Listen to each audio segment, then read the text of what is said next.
Olá, boa tarde a todos. Estamos iniciando mais uma transmissão, né? Uma tarde de oficinas do Caproci.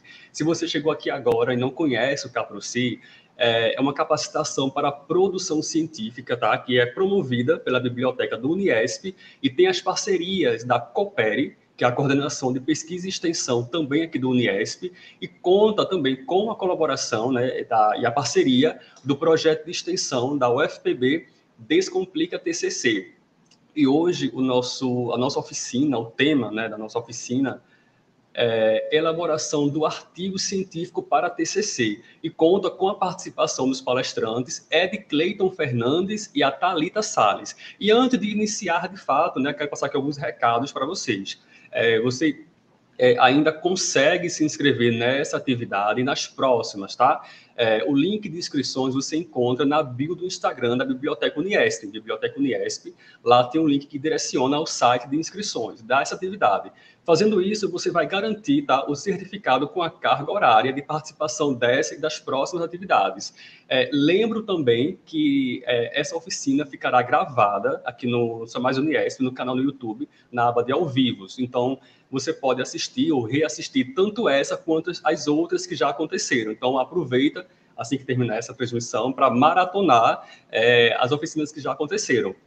Então, como eu já mencionei, os nossos convidados é o Ed Cleiton Fernandes.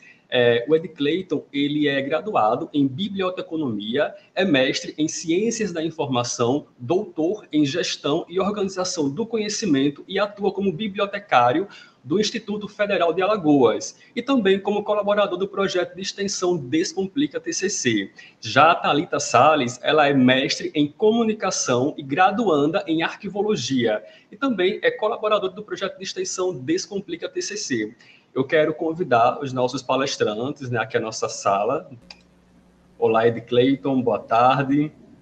Olá, Também a Andrei. Olá a Thalita, sejam todos. bem-vindos ao Caproci, né?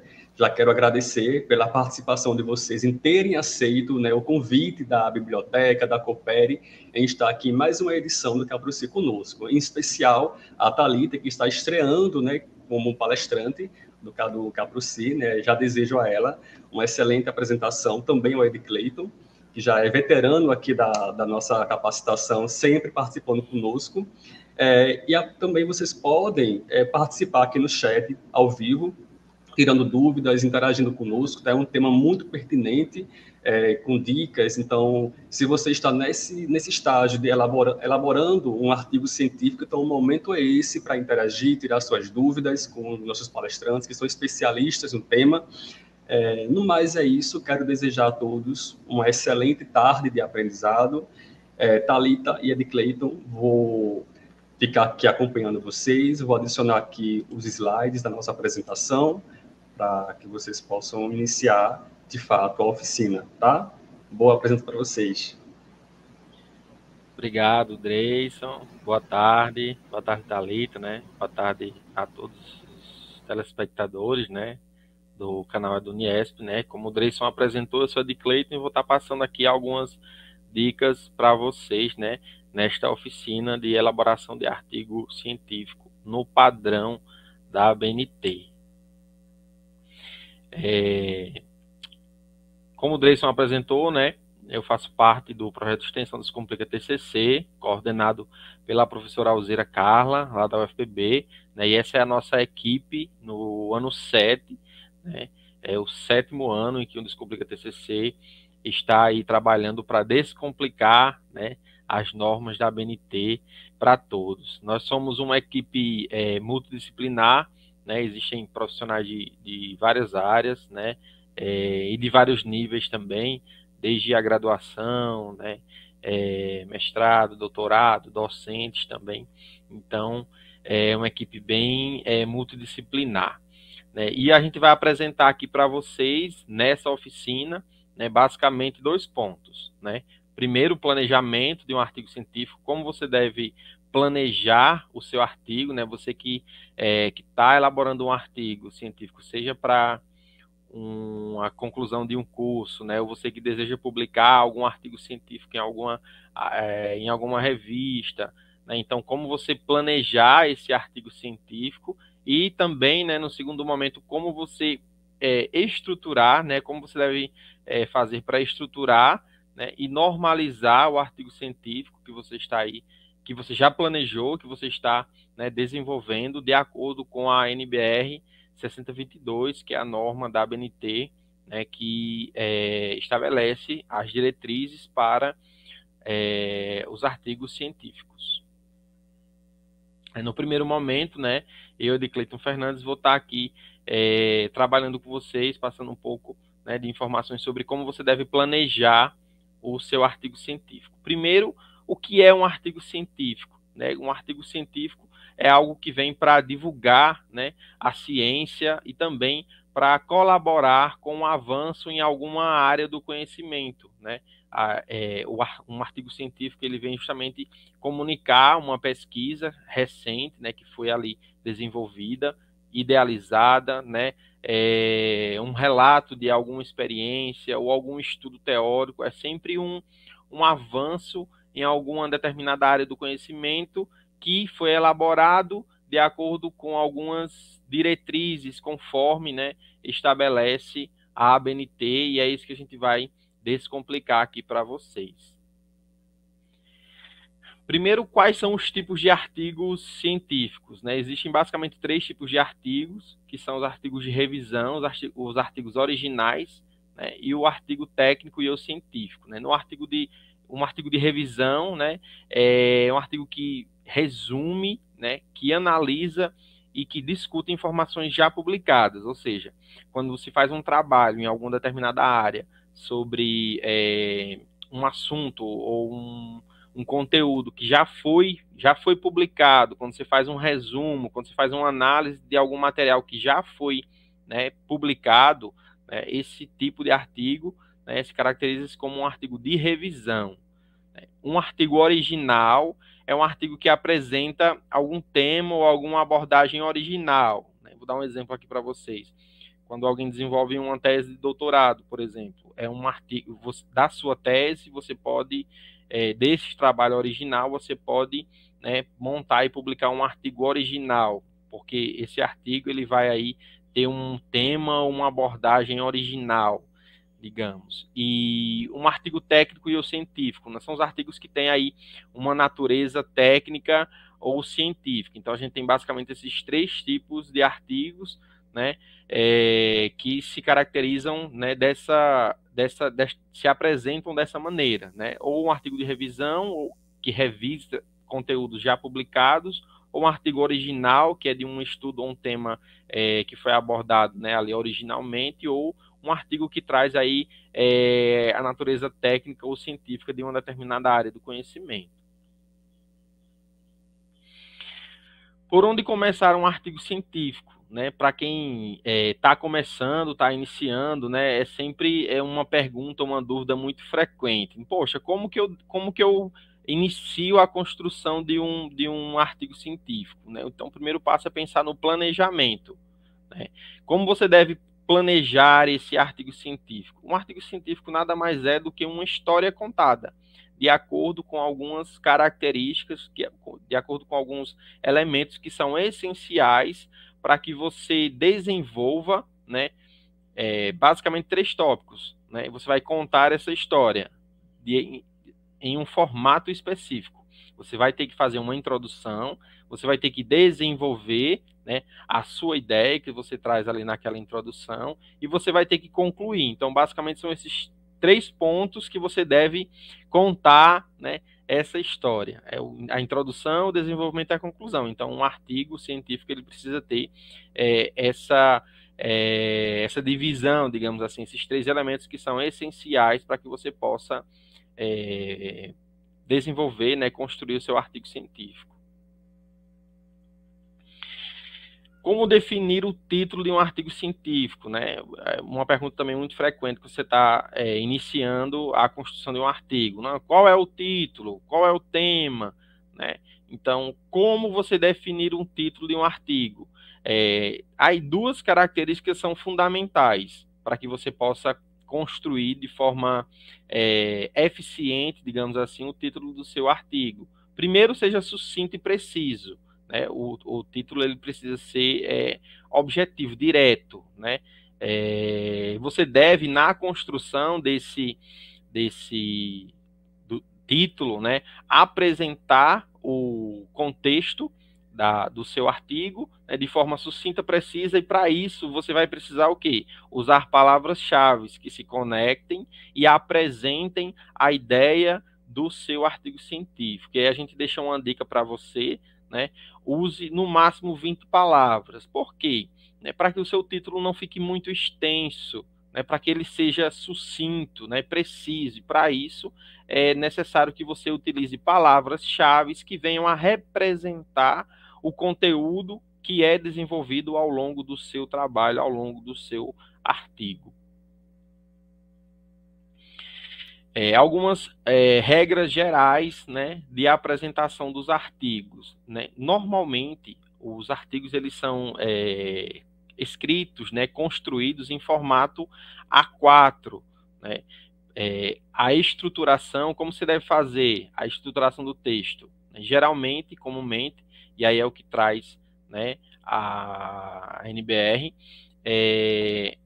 na construção das margens do seu texto, você deve deixar na margem esquerda e na margem superior um distanciamento de 3 centímetros.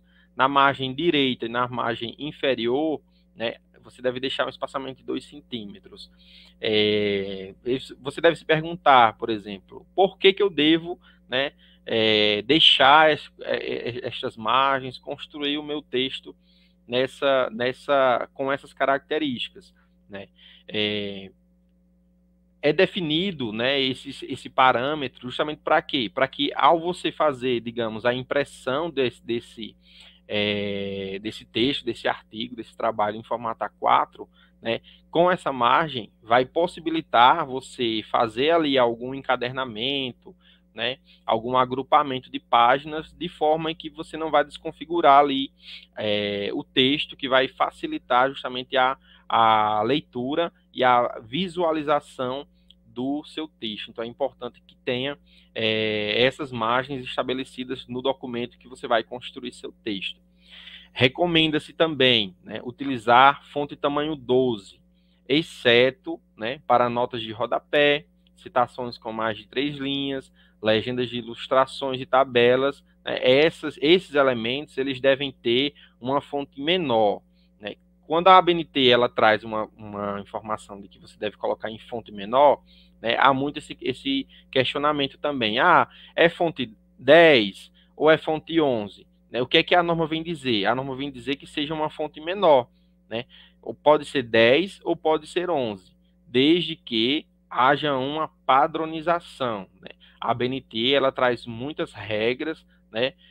Muitas normas visando a padronização dos trabalhos. Então, se você vai fazer ali um rodapé, uma citação de mais de 3 linhas, você colocou, digamos, com fonte 11, é uma fonte menor do que o tamanho normal do texto, né, 12. Então, a partir daquele momento, né, toda vez que você for fazer citar, que você for construir um texto com aquelas mesmas características, um rodapé, ou então, né, as legendas, as ilustrações, uma vez que você usa uma determinada fonte, né, então o ideal é que você, ao longo do texto, continue usando a mesma fonte, né, que pode ser 10, que pode ser 11, desde que seja uma fonte menor. É assim que estabelece a ABNT. Espaçamento, né? Espaçamento entre linhas. A ABNT recomenda um espaçamento de 1,5 centímetros entre linhas, exceto, né, citações de mais de 3 linhas, notas de rodapé, referências, legendas das ilustrações e também legendas das tabelas.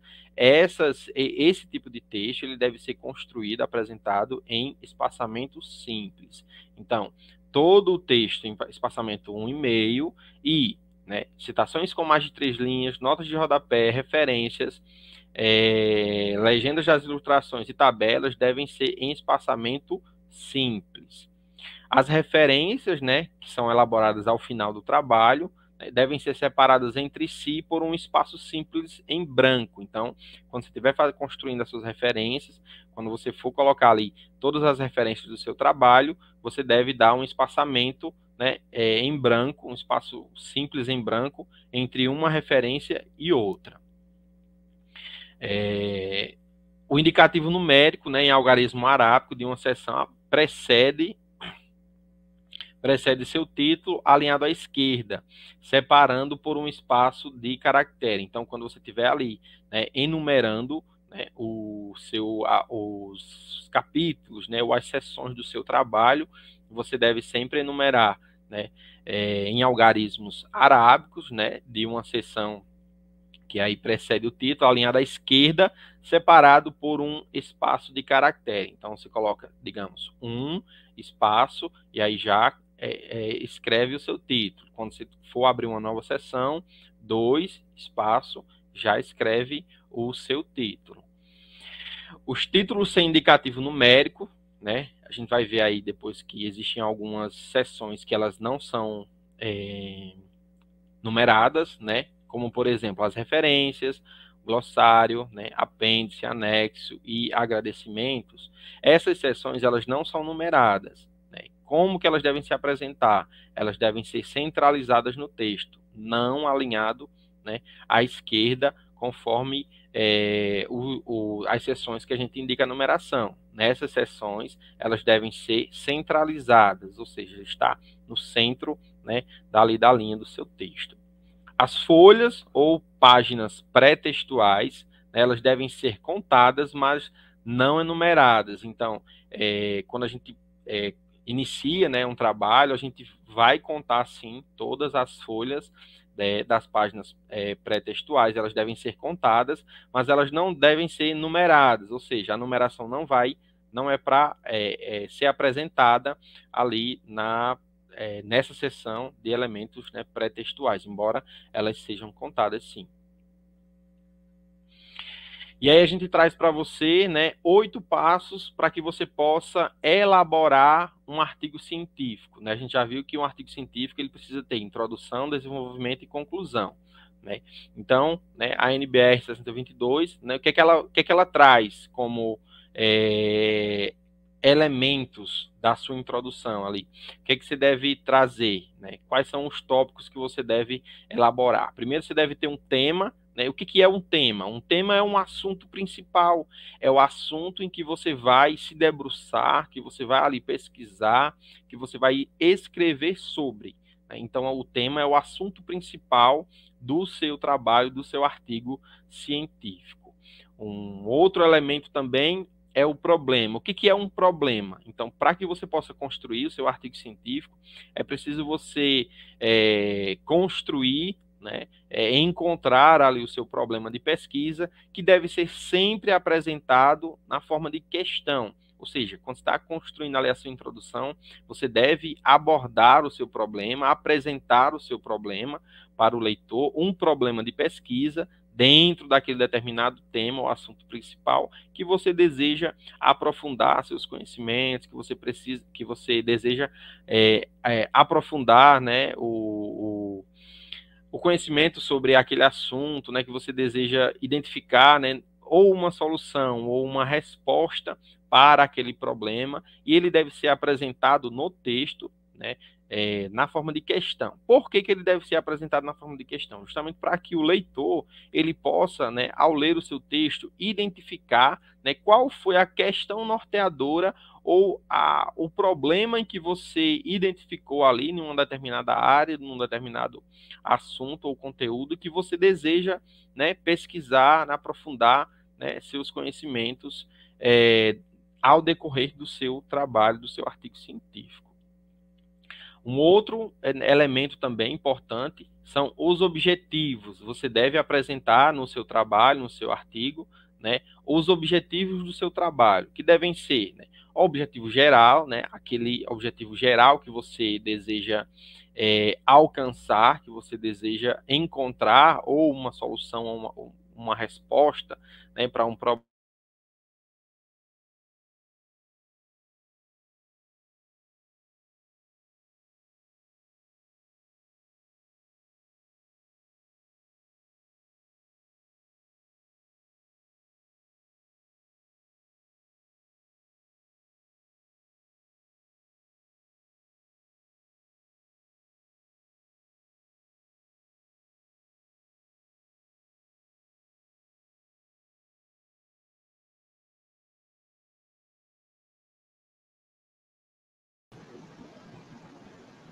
Olha aí, pessoal, né? Tivemos um problema aqui na transmissão, perdemos a conexão com o Ed Clayton.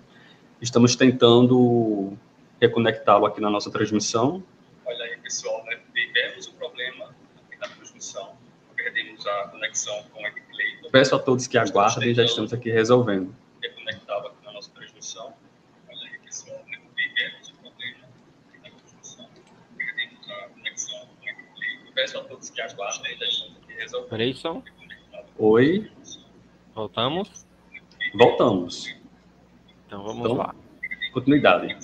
Vamos continuar. Eu falava, né, sobre os objetivos, né?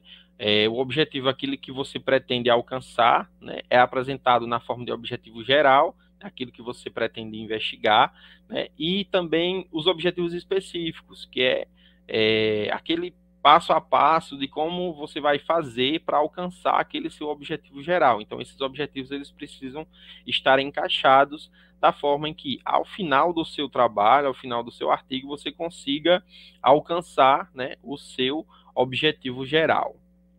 Outro elemento, né, que deve ser apresentado no seu trabalho, na introdução, é a justificativa. O que vem a ser a justificativa? A justificativa nada mais é do que você apresentar no seu texto, no seu trabalho, né, qual é a relevância e quais os impactos que aquela sua pesquisa, que aquele seu artigo, que aquele seu trabalho vai trazer para uma área, né, vai trazer para um determinado assunto ou conteúdo. Então, né, a gente sempre costumo dizer que na justificativa é onde você vai vender o seu peixe, é onde você vai mostrar ali o porquê daquela pesquisa, a relevância que aquela pesquisa, que aquela investigação tem para uma comunidade, para uma determinada área, né, para um determinado conteúdo.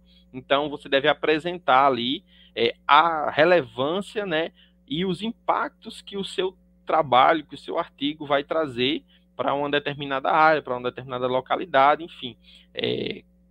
Você vai ali apresentar as razões para que esse seu trabalho seja realizado, né? É onde a gente deve apresentar na justificativa. No desenvolvimento, né? E aí são 4 itens, são interessantes que você deve trazer, né, no seu trabalho. Né, o referencial teórico, ou também marco teórico, né, chamado também por alguns pesquisadores. E o que é isso?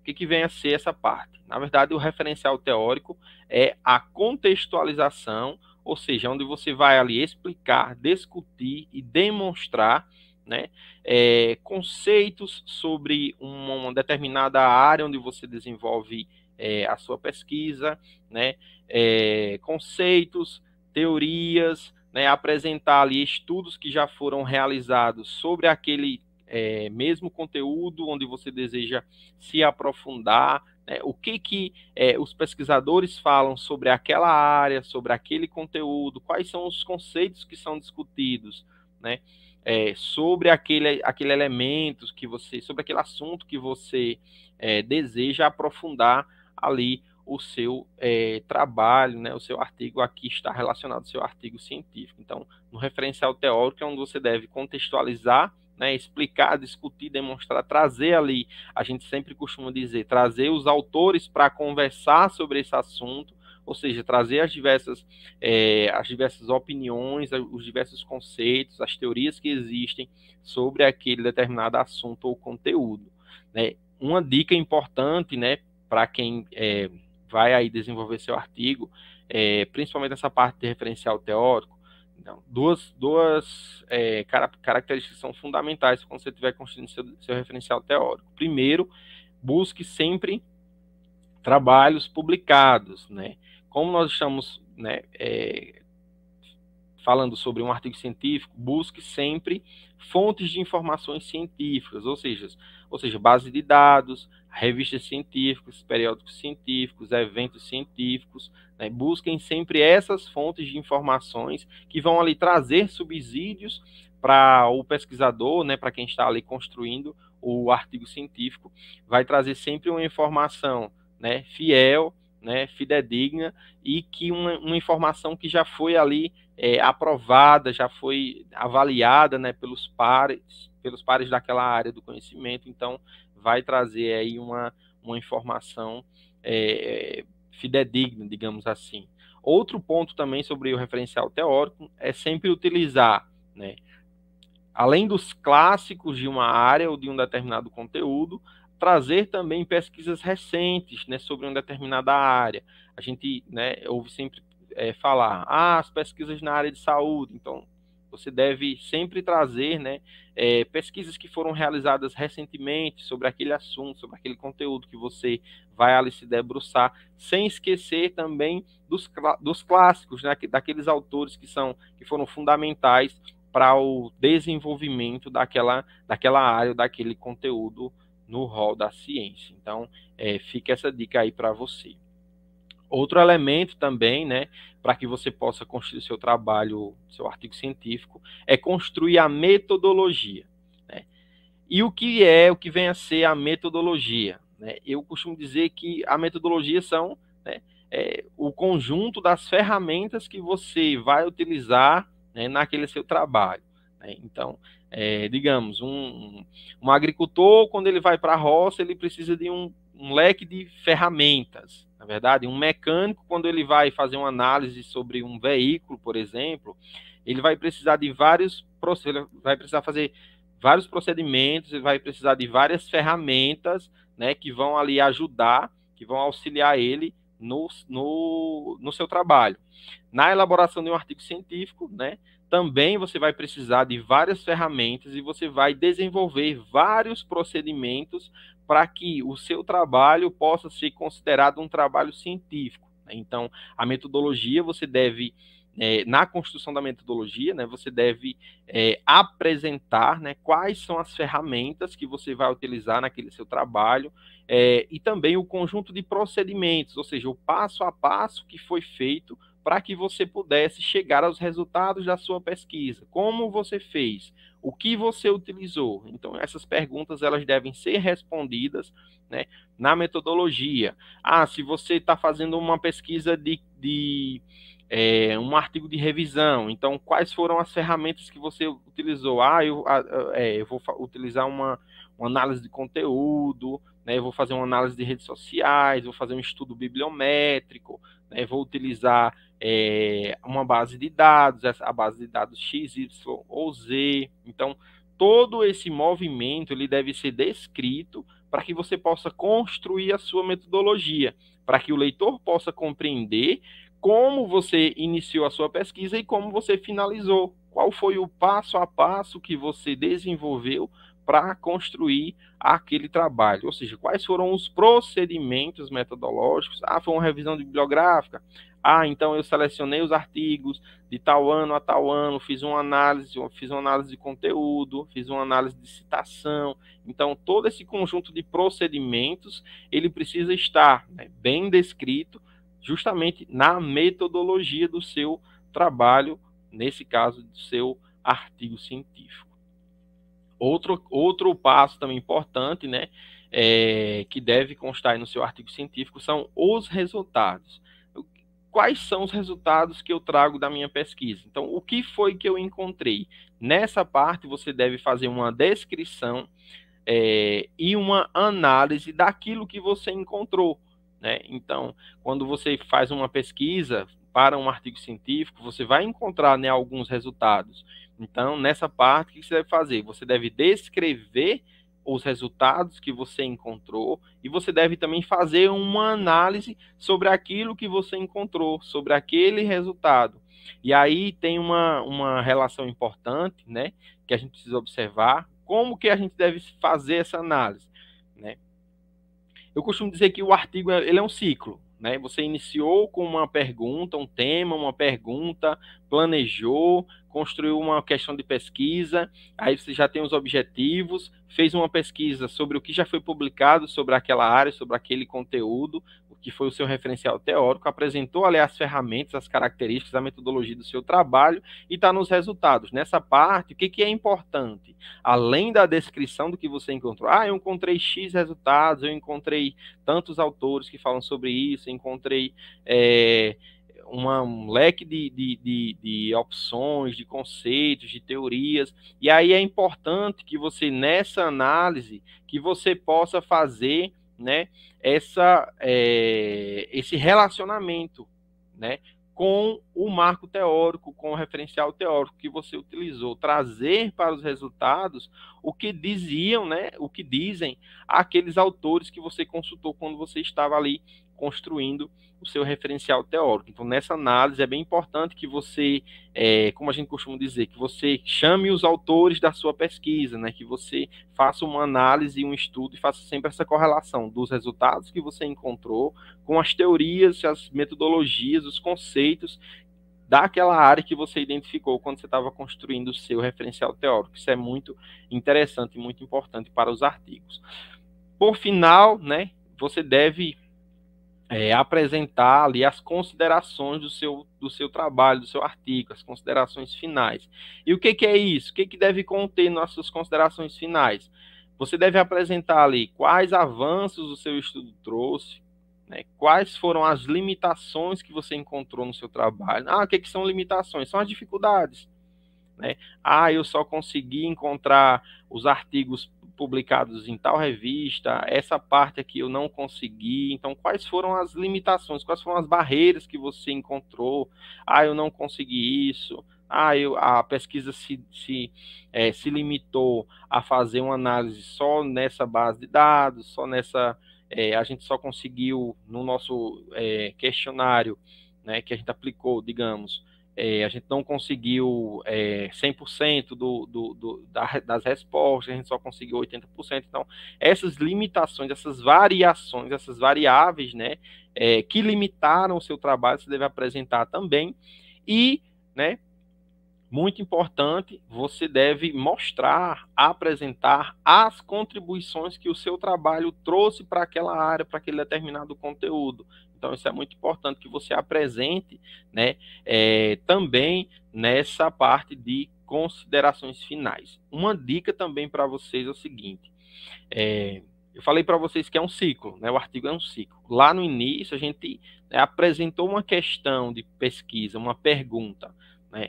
Quando a gente vê uma pergunta, né, quando alguém lhe faz uma pergunta, você precisa responder aquela pergunta, você precisa encontrar uma resposta para aquela pergunta. Então, é bem importante, né, que nas suas considerações finais você responda a sua questão de pesquisa. Se você encontrou ou não uma resposta, né, se você o que fez ali você entender sobre aquela investigação, sobre aquela pergunta norteadora, né, e também você deve apresentar, né, se você alcançou ou não e quais foram os objetivos que você alcançou. Se você alcançou o seu objetivo geral, você deve responder ali nas considerações finais também, como contribuições ou como avanço, né?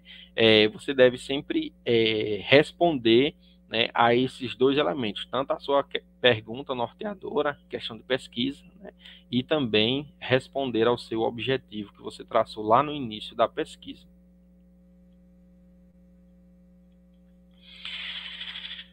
E aí, tema, né? Assunto que você deve investigar, né? É sempre importante você construir, né, o seu tema na forma ou na base de um plano, né? Seja ele ou de forma individual ou de forma coletiva, né? O problema, né? Uma questão não resolvida. Quais são as características desse problema?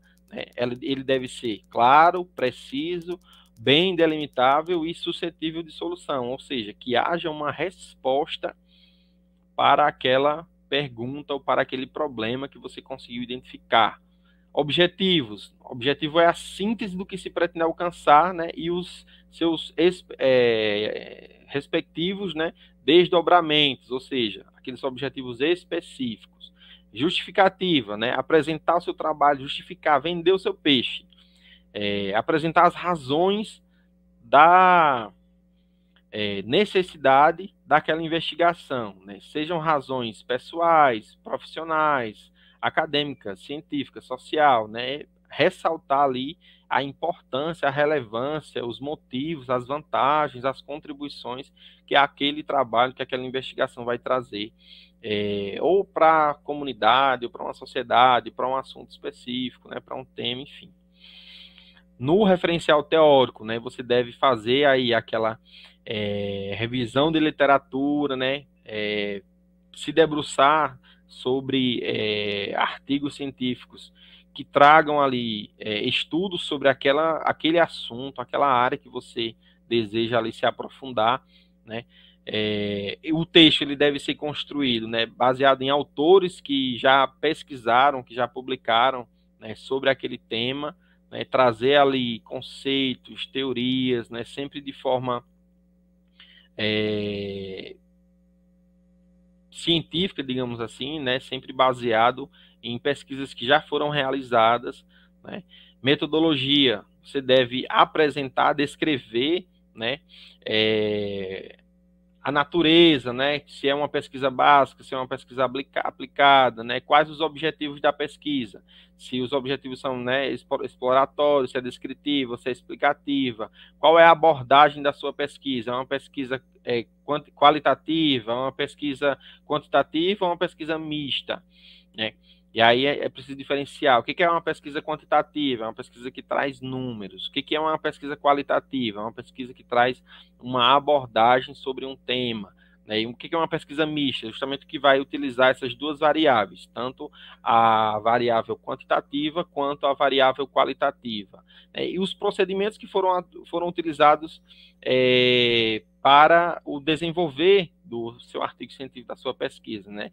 Como você desenvolveu, onde foi desenvolvida e quando você desenvolveu aquela sua ideia, aquele seu trabalho, aquele seu artigo científico.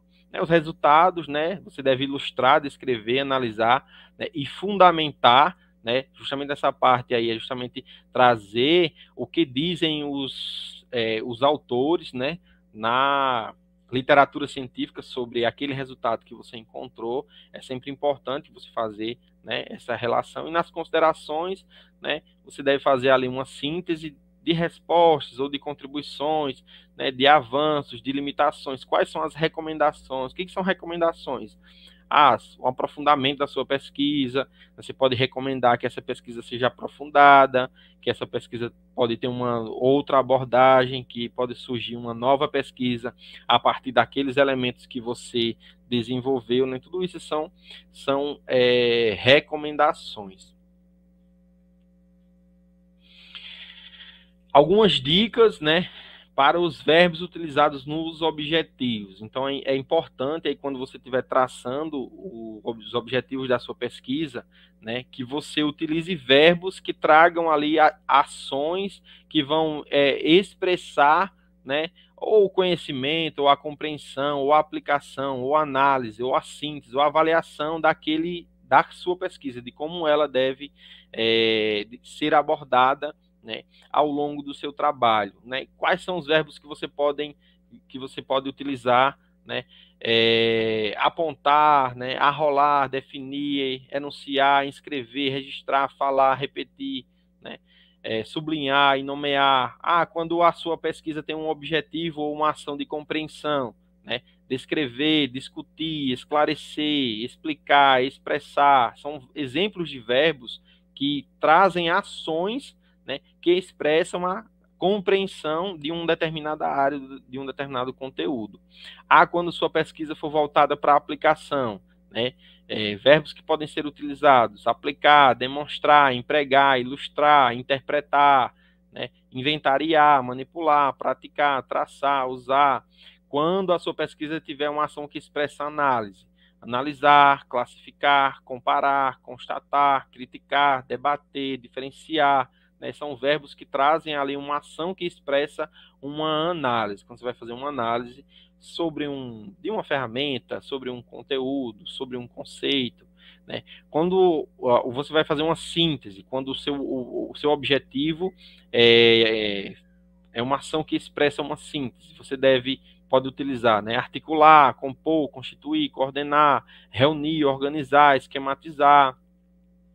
Quando a sua pesquisa for uma pesquisa que expressa uma avaliação, que tem uma ação de avaliação, apreciar, avaliar, eliminar, escolher, estimar, julgar, referir, selecionar, validar e valorizar. Então, o que é importante aqui? É importante que você, ao definir a sua pesquisa, ao definir os objetivos da sua pesquisa, é importante que você compreenda, né, justamente qual é a ação que você vai expressar naquele seu objetivo. Por quê? Porque é a partir dessa ação que você vai utilizar um verbo mais adequado para aquele objetivo que você precisa alcançar, né? Então é importante que você compreenda, que você identifique ali o que vai expressar, qual é a ação que vai expressar, né, o objetivo da sua pesquisa, para que você escolha o verbo ou os verbos, né, tanto do objetivo geral quanto dos objetivos específicos,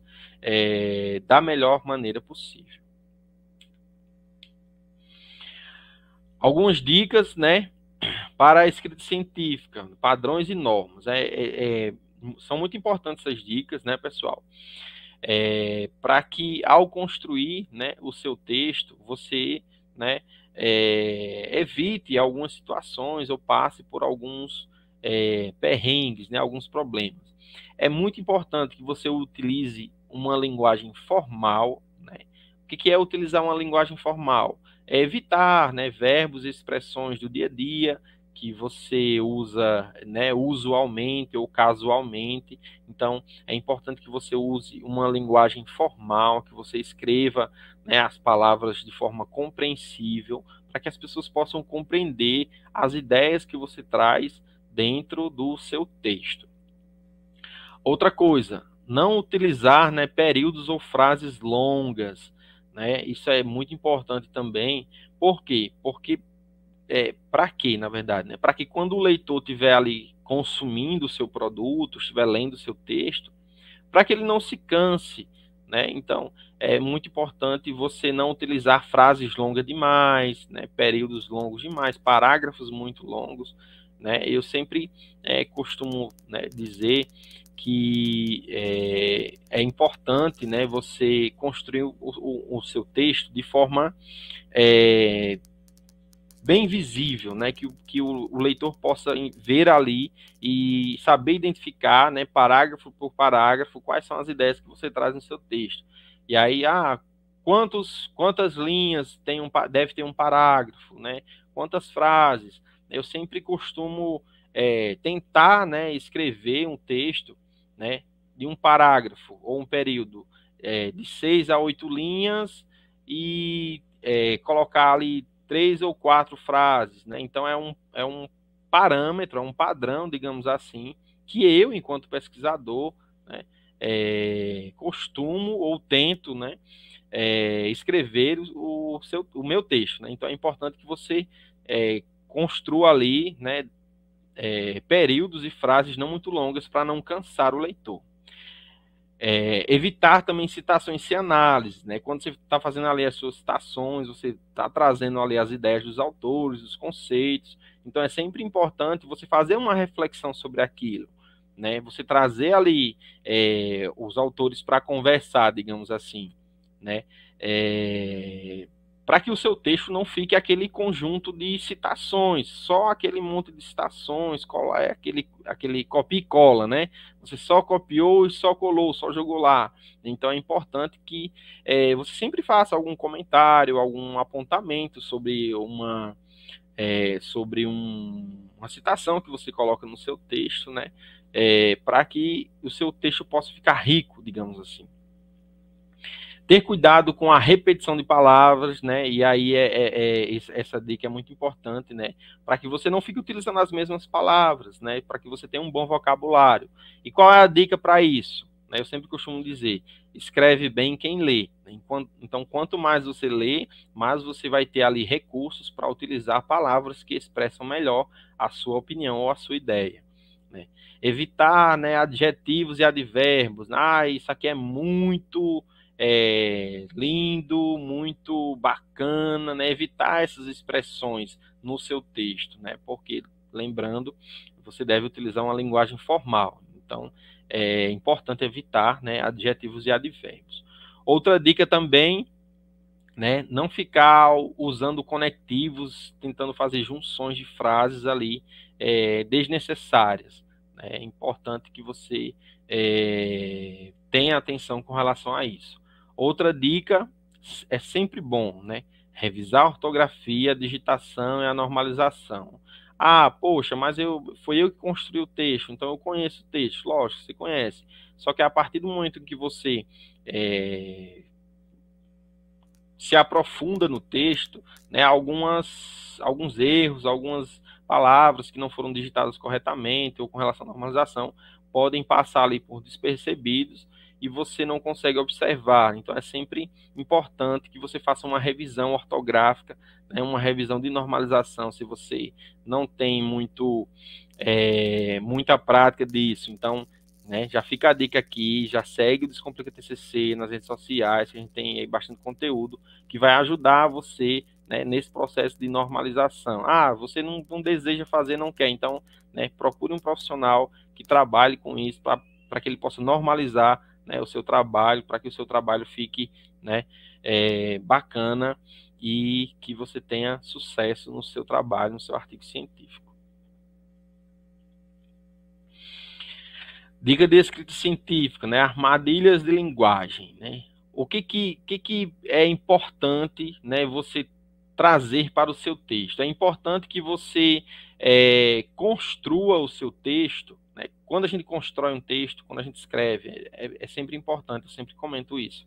Você não escreve para você escreve para alguém ler, né? Então, é importante que você traga uma ideia sem associar a sua opinião direta sobre aquilo, né, para que você evite ali linguagem ou expressões de forma imprecisa, né, que não ficam interessantes ali no seu texto, no seu artigo científico, né? E a gente trouxe alguns exemplos aí para vocês, né? É sabido que, né?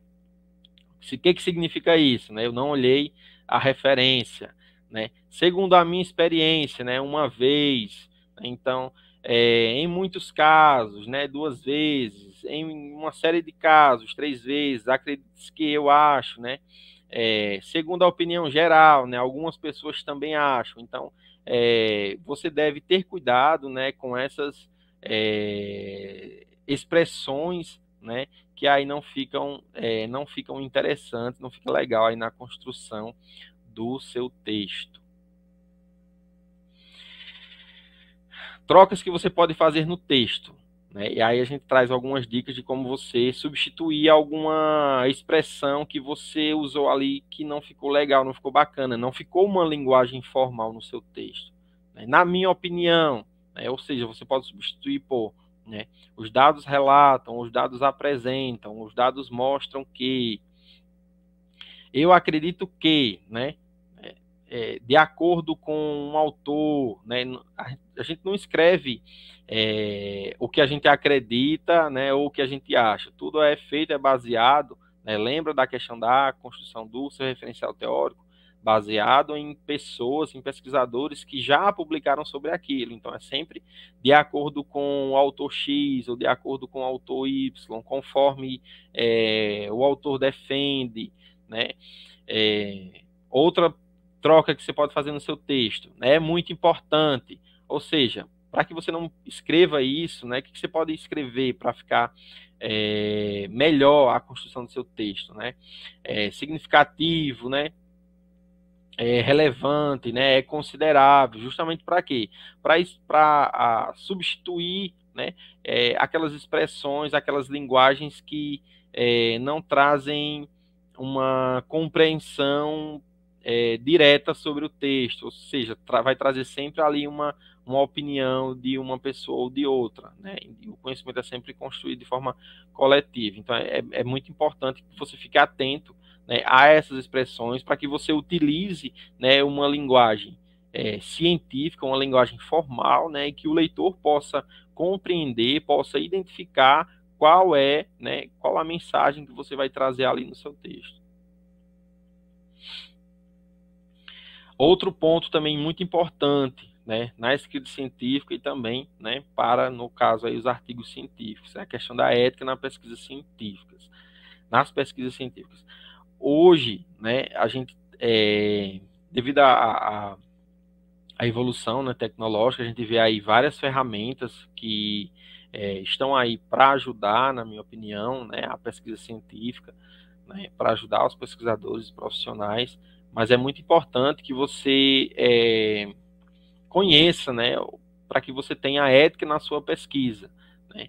Então, o que é importante você ter, né, você conhecer? Primeiro, a legislação, né? Existe uma legislação sobre plágio, sobre direitos autorais, né? Tá aí a Lei 9.610 de 98, que é uma lei que traz, né, as diretrizes, como você deve se comportar, né, com relação aos direitos autorais sobre as publicações, né?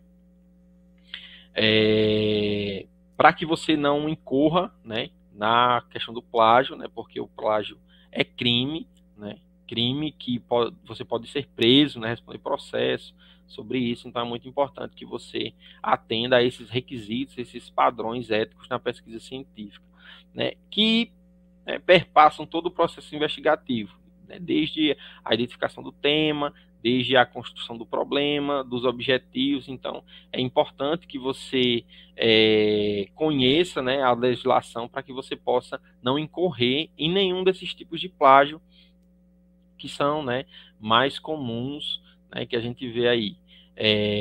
Plágio direto, né? O que é plágio direto? Né? É quando você pega um texto, digamos, e aí você traz para o seu texto, né, e atribui a autoria a você, né? Então, isso é um plágio direto, né? O que é plágio indireto? É quando você traz aquela ideia ali para o seu texto e você não dá as credenciais de onde você retirou ali aquela informação, aquele conteúdo, não somente a citação, né, mas também as informações sobre as análises de dados, né?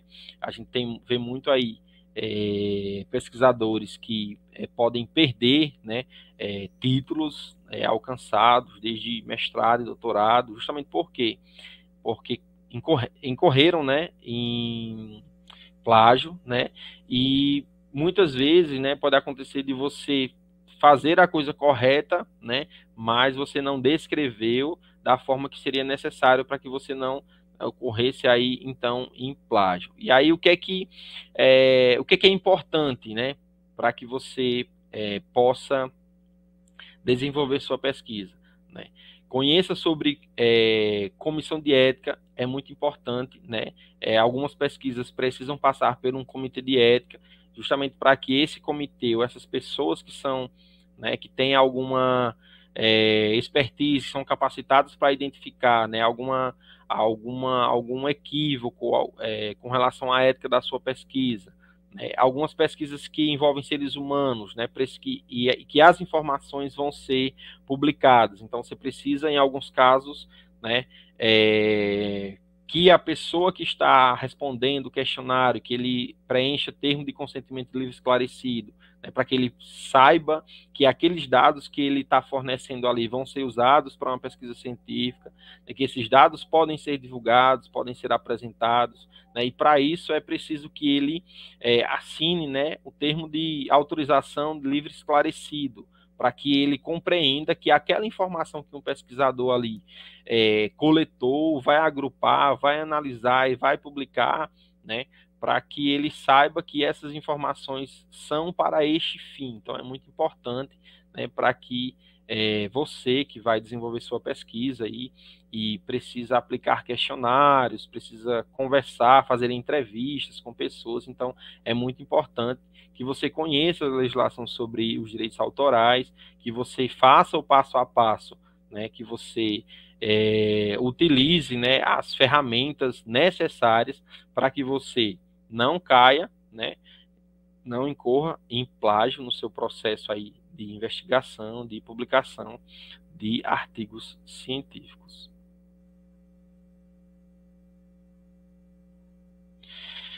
Outra pergunta também, né? Onde publicar o seu artigo científico? Ah, eu escrevi meu artigo e agora, né? Aonde que eu vou publicar? Em qual revista eu posso publicar?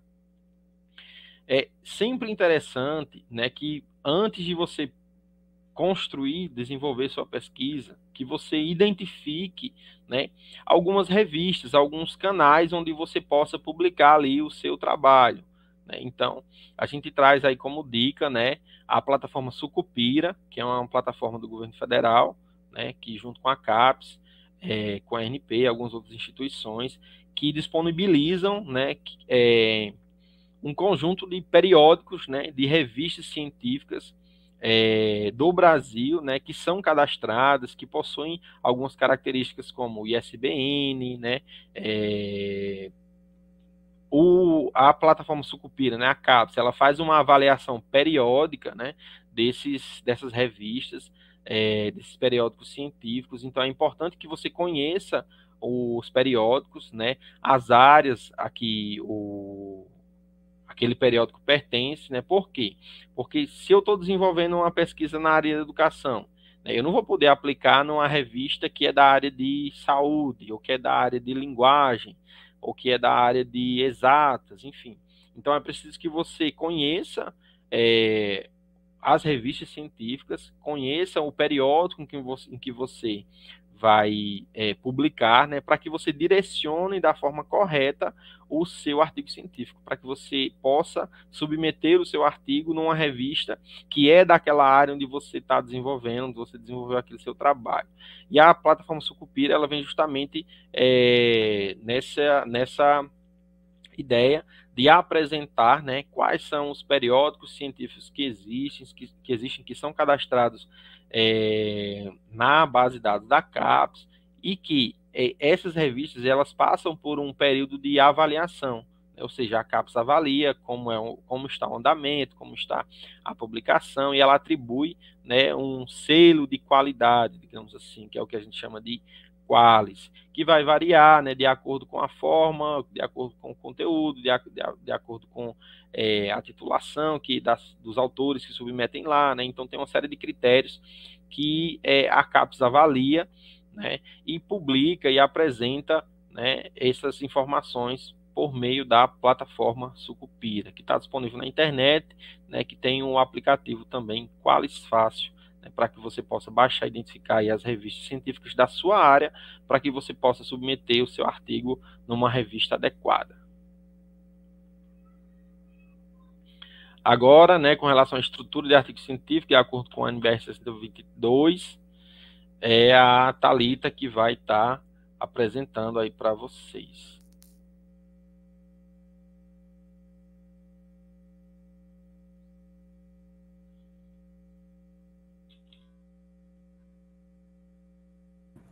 Olá, pessoal, boa tarde.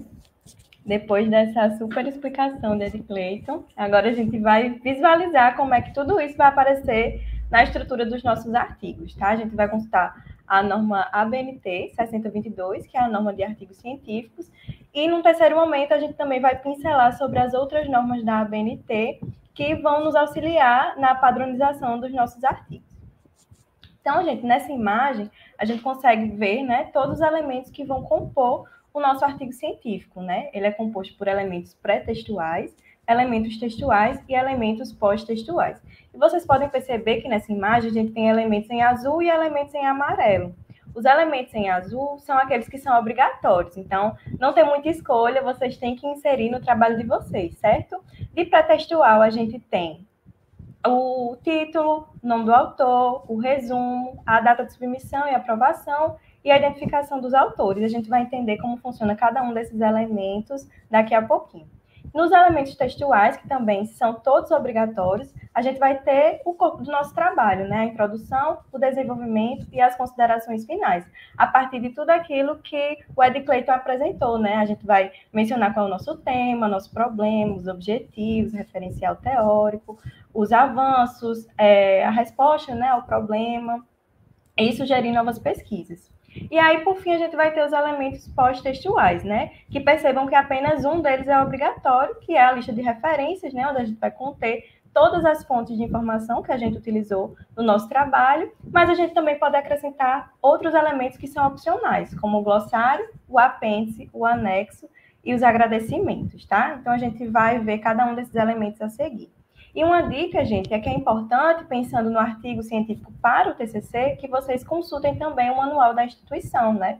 Tanto da Uniesp ou de qualquer universidade a qual você faça parte, porque aqui são os elementos que a norma diz que a gente deve colocar, né? Mas a instituição também pode ter optado por inserir outros elementos, né? Então, pode ser que a instituição diga que você tem que inserir uma capa, uma folha de roxo, até mesmo um sumário, né? Então, são elementos a mais, né? Além do que está previsto na norma, e que é interessante que vocês consultem a biblioteca da instituição ou a coordenação do curso de vocês, para que vocês tenham um manual, né? E possam inserir aí outros elementos, se forem necessários. Então, gente, nos elementos pré-textuais, a gente vai começar pelo título, né? Do nosso trabalho, e ele vai aparecer tanto na nossa língua, a língua vernácula, como na língua estrangeira, né? E que língua estrangeira é essa? Bom, vai ficar a critério de vocês, junto com o orientador, né? Pode ser inglês, francês, espanhol, contanto que seja uma língua em que aquele trabalho possa ser acessado por outras pessoas, né? E aí, geralmente, a gente vai utilizar o inglês, porque essa é a língua que tem a maior produção, né, de trabalhos científicos, mas fica ao critério também, né? Pode ser que a sua área de pesquisa tenha muitas publicações em espanhol, então talvez seja interessante, né, optar por colocar o título em espanhol. Em seguida, a gente vai ter os nomes dos autores, tá? E aí vai ser o seu nome por extenso. Se você está fazendo esse trabalho em grupo, você vai ter os coautores, né? Então, também você vai inserir o nome dos seus colegas, bem como o nome do orientador ou da orientadora. E aí a gente vai ter o resumo, que também vai aparecer tanto na língua do texto, quanto na língua estrangeira, aquela língua que a gente optou por colocar o nosso título, né? Então, se você colocou o título em inglês, vai ter o resumo também em inglês. E esses resumos, eles vão ser acompanhados de palavras-chave. E mais para frente aqui, na apresentação, a gente vai entender direitinho como é a construção do resumo a partir da norma da ABNT para resumo, resenha e recensão.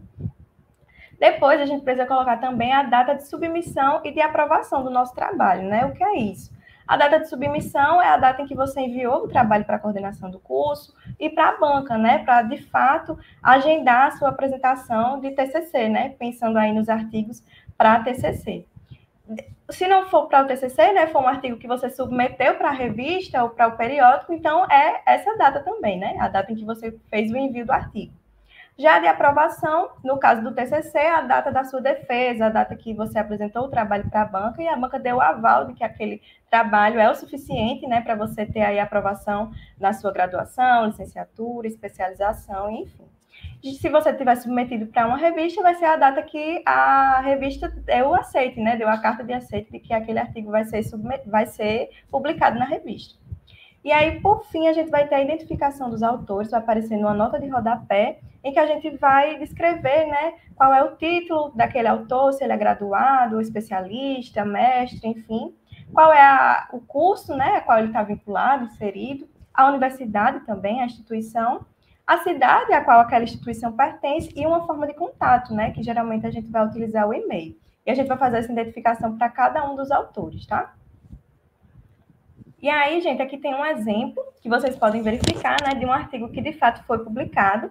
Tem o link que vocês podem acessar também para conferir o artigo.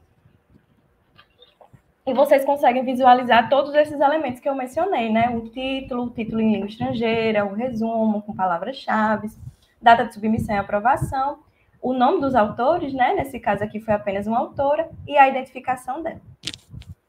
E aí a gente já vai para os elementos textuais, né? Que aqui a gente vai fazer uma revisão rápida sobre o que o Ed Clayton apresentou anteriormente, né? Que os elementos textuais vão ser compostos de introdução, desenvolvimento e considerações finais. Na introdução, a gente vai apresentar o nosso tema, problema, objetivos, qual foi a metodologia, né?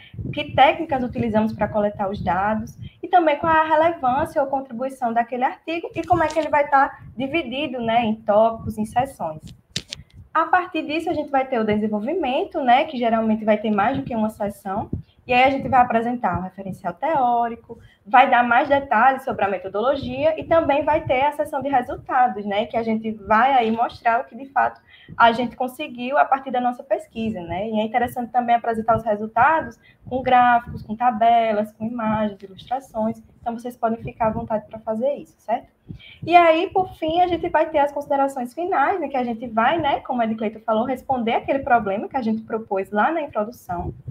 Vai resumir os resultados, né, aqueles resultados que são mais relevantes e que estão diretamente relacionados com os nossos objetivos.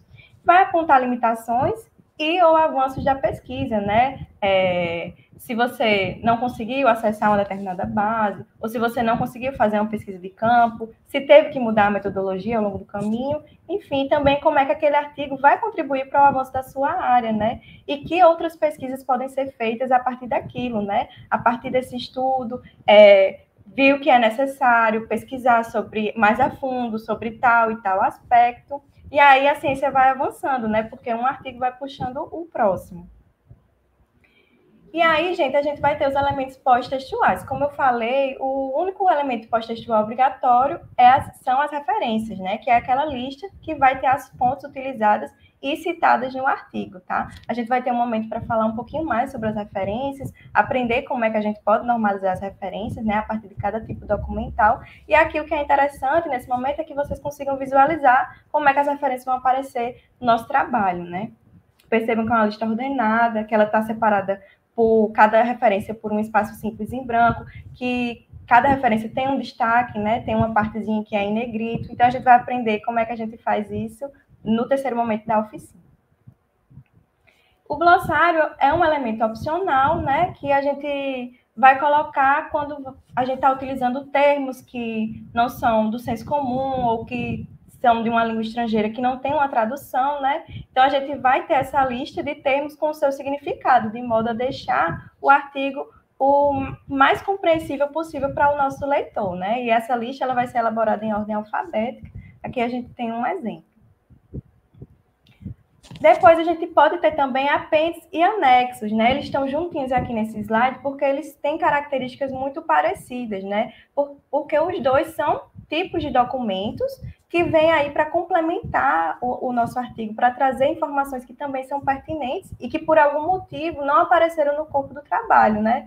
Porque poderia quebrar uma linha de raciocínio, ou porque o autor, de fato, achou melhor mostrar o documento na íntegra no final, né? Então, qual é a diferença entre eles, se eles têm características parecidas? Porque o apêndice, ele é aquele documento que foi produzido por você, que é o autor do artigo, certo? Então, é um questionário que você elaborou, uma entrevista que você realizou, um relatório de uma visita de campo. Então, são documentos produzidos por você. Uma fotografia que você tirou, né? Uma tabela, enfim, que foi elaborado por você. Já o anexo é um documento que não foi elaborado por você, foi elaborado por outra pessoa ou por uma instituição, né? Como uma legislação, um documento institucional, como até aqui mesmo no nosso exemplo, né? Percebam que a gente está colocando aqui um organograma de uma empresa. Então, não foi produzido pelo autor, é um anexo, tá certo? Por fim, né, para encerrar o artigo, a gente vai ter os agradecimentos, né? E aqui eu vou até esclarecer, porque pode ser que confunda, quando a gente está tratando de trabalhos acadêmicos, né, como monografia, o agradecimento é um elemento pré-textual, vem lá no começo do trabalho. Mas no artigo, o agradecimento é um elemento pós-textual. E percebam que ele é bem mais sucinto do que aquele agradecimento da monografia, né? Que geralmente tem mais de uma lauda, a gente agradece a várias pessoas. Nos agradecimentos do artigo, a gente vai se referir às pessoas e instituições que, de fato, colaboraram, né, de maneira significativa na elaboração daquele trabalho, né? Então, vai ser um pouquinho mais econômico. A gente vai agradecer a uma instituição que financiou a nossa pesquisa, ou a uma empresa que permitiu, né, que a gente visitasse o espaço para conhecer, um grupo de pessoas que a gente entrevistou. Então, são, de fato, pessoas e instituições que contribuíram para que aquela produção, né, que aquele artigo pudesse ser feito. E aí a gente visualizou, né, todos os elementos que vão compor o nosso artigo, e agora a gente vai entrar em contato com as outras normas que vão aí colaborar para que a gente possa colocar o nosso artigo todo no padrão ABNT. Então, aqui tem a lista de normas que a gente vai pincelar, né? Hoje a gente não vai esgotar todas as normas, até porque a gente tem um limite de tempo, então a gente vai trazer para vocês as informações que são mais pertinentes, né? Para a elaboração aí do artigo de vocês, tá certo? A gente vai falar um pouquinho da norma de citação em documentos, a norma de resumo, resenha e recensão, a norma de artigo foi a que a gente acabou de ver, né? Que é a norma 6022. Vamos ver a norma de referências e a norma de numeração progressiva. Vamos começar com a norma de resumo, que é a norma 6028/2021, né? O resumo está lá no nosso elemento pré-textual. E como é que a gente vai fazer, né? A gente vai apresentar aí os pontos mais relevantes do nosso trabalho, né? E aí é importante também pontuar que essa norma vai trazer dois tipos de resumo, o resumo indicativo e o resumo informativo. E a gente sempre vai optar na ciência pelos resumos informativos, né? Porque eles são mais robustos, eles vão trazer aí qual é a finalidade do trabalho, a metodologia utilizada, os resultados obtidos e quais foram as conclusões, né, que foram percebidas após a realização do estudo. Então, até por isso, eles vão dispensar a consulta original, no sentido de que quando eu leio aquele resumo, eu já tenho todas essas informações, né? É como se fosse a porta de entrada para o trabalho de vocês. E até mesmo é um exercício que vocês vão fazer no levantamento bibliográfico, né? Vocês vão se deparar com vários artigos e vocês vão ler o resumo e aí, de fato, vão entender se aquele trabalho é pertinente para o estudo que vocês estão fazendo, né? E se for, você vai continuar a leitura, senão você vai passar para o próximo. Então, essa é a importância da gente fazer um resumo bem elaborado, né? Para que a gente possa fisgar o leitor e fazer ele ler o nosso artigo até o fim. Mas isso tem que ser feito de uma maneira concisa, né? Porque a gente tem um limite de palavras estabelecidos pela norma. Então, nos artigos de periódicos, a gente tem um limite de 100 a 250 palavras. Então, a gente precisa apresentar, né, tudo isso de uma maneira bem sucinta. E algumas regrinhas de apresentação dos resumos, né, que a gente precisa levar em consideração. Que os resumos, eles são compostos em parágrafo único. Então, não tem aquela subdivisão em parágrafos. A gente tem um texto corrido de um parágrafo só e que também não tem aquele espaçamento que a gente vê no corpo do texto, né? Aquele espaçamento que vem ali na margem antes de começar o parágrafo. No caso do resumo, não tem, tá? O texto já vai direto. E ele, como eu disse, vai ser apresentado de forma concisa, né? E convém, a norma diz que convém, ela dá um conselho, né, que a gente utilize o verbo na terceira pessoa. Isso quer dizer que não é uma regra. Você não precisa sempre utilizar o verbo na terceira pessoa. Mas é um conselho porque utilizar o verbo na terceira pessoa vai trazer uma impessoalidade, vai deixar o artigo numa linguagem científica, né? E por isso é mais interessante utilizar dessa forma. E aí fica ao seu critério, utilizar tanto a terceira pessoa do singular como a terceira pessoa do plural. Então, quando a gente utiliza a terceira pessoa do singular, a gente pode fazer assim: esse trabalho analisa tal coisa, ou objetiva tal coisa. Na terceira pessoa do plural, nós analisamos, nós estudamos, certo? E também convém que a gente evite algumas coisinhas para facilitar a leitura, né? Para ele não ficar tão truncado, como símbolos e contrações que não sejam de uso corrente, fórmulas, equações e diagramas, que não seja absolutamente necessário, né? A não ser que você seja aí da área de exatas, que o seu artigo é sobre uma fórmula muito específica que você desenvolveu, e aí, claro, vai aparecer no seu resumo. Mas se não for o caso, é interessante que você faça a opção de não utilizar, tá? Fórmulas, diagramas, equações, símbolos e contrações. Como eu tinha falado, todos os resumos eles vão ser acompanhados de palavras-chave, né? Que são como se fosse a essência do trabalho, né? São aquelas palavrinhas que vão facilitar a busca, né? Para que outras pessoas possam encontrar o trabalho de vocês. Então, elas precisam representar muito bem qual é a essência e o tema, né, do trabalho que vocês estão realizando. Então, as palavras-chave elas vão aparecer logo abaixo do resumo. E elas vão ser antecedidas pela própria expressão palavra-chave, né? E as palavras em si, elas vão ser separadas por ponto e vírgula e finalizadas por ponto. Vão ser grafadas com letra minúscula, né? Inicial minúscula. E a gente vai ter exceções, como substantivos próprios e nomes científicos. E aí a gente tem um exemplo que a gente consegue visualizar isso melhor, né? Palavra-chave, percebam, com 2 pontos. E aí vem as palavras: gestão da informação, ponto e vírgula, aprendizagem, ponto e vírgula, organização aprendente. A última palavra-chave, né, ela está acompanhada aí do ponto final. E aí, quando esse resumo não está dentro do próprio documento, ele vai ser precedido pela referência. Não é o caso, né, do que a gente está tratando aqui, porque o resumo ele vai estar contido dentro do próprio artigo. E aí, nesse caso, é opcional, né? Se vocês quiserem, vocês podem incluir a referência do próprio trabalho de vocês após o título da sessão resumo. Então, vai ter resumo, aí você pode incluir a referência do trabalho de acordo com a norma da ABNT, né? No caso da norma da ABNT para artigos, ou da norma das referências para o tipo documental artigo. Mas aí é opcional nesse caso.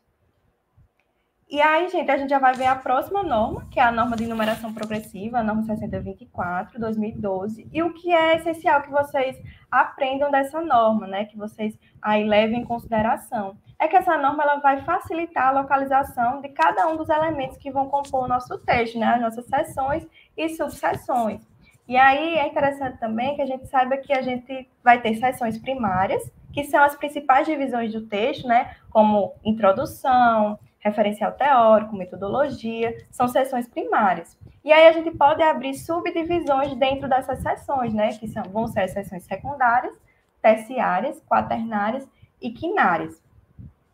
E aí, gente, vai ter uma numeração que vai acompanhar, que vai se chamar indicativo numérico, e essa numeração ela vai organizar do geral para o específico, né? De Cleiton falou que esse numeral ele vai aparecer em algarismo arábico, certo? E que ele vai ser separado do título da seção por um espaço em branco, né? A gente tem aqui um exemplo que mostra isso claramente, porque tem algumas pessoas que confundem, né? Às vezes a gente coloca um ponto introdução ou um travessão introdução. E aí não é essa a forma correta, né? A forma correta de fazer é um espaço e aí o título da sua seção.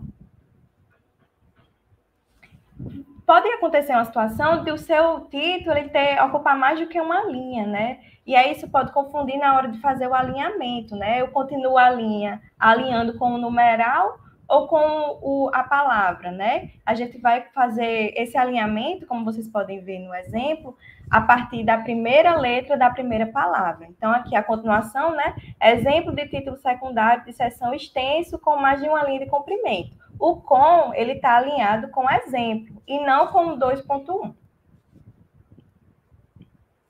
A gente também vai fazer destaques, né, nas nossas seções, justamente para facilitar a localização das seções no documento. E aí a gente pode utilizar negrito, itálico, sublinhado e outros no texto, né? A gente tem aqui um exemplo que a gente pode perceber como é essa aplicação. Então, é interessante padronizar, né? Todas as minhas seções primárias, elas vão aparecer grafadas em caixa alta e negrito. Já as minhas seções secundárias vão aparecer em caixa alta sem negrito. E aí eu vou fazendo essa divisão ao longo do meu trabalho para que o leitor ele possa facilmente identificar, né? Aqui é uma seção primária, aqui é uma seção terciária, e assim vai. E aí, gente, a gente também vai ter títulos de seção que não tem indicativo numérico, como as referências, o glossário, apêndice, anexos e agradecimentos.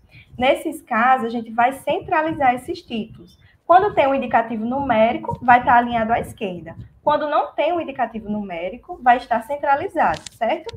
E aí vão estar com o mesmo destaque tipográfico das seções primárias. Então, no caso aqui do exemplo, que a seção primária está em caixa alta e negrito, o título da seção referências vai aparecer centralizado em caixa alta e negrito. Agora, a próxima norma, que é a norma de citação, certo? A norma 10.520, 2023, ela passou por uma atualização recente, né? Então, quem aí não teve contato com a atualização, a gente vai mostrar para vocês o que é que mudou, né? O que é que tem de novo. E antes disso, é importante a gente saber o que de fato é uma citação, né? A citação é aquela menção de uma informação extraída de outra fonte, como forma de sustentar a hipótese, reforçar uma ideia ou ilustrar um raciocínio, né? Vem aí para trazer os nossos referenciais teóricos para que a gente possa dialogar com os autores e fazer aquele conhecimento avançar, né?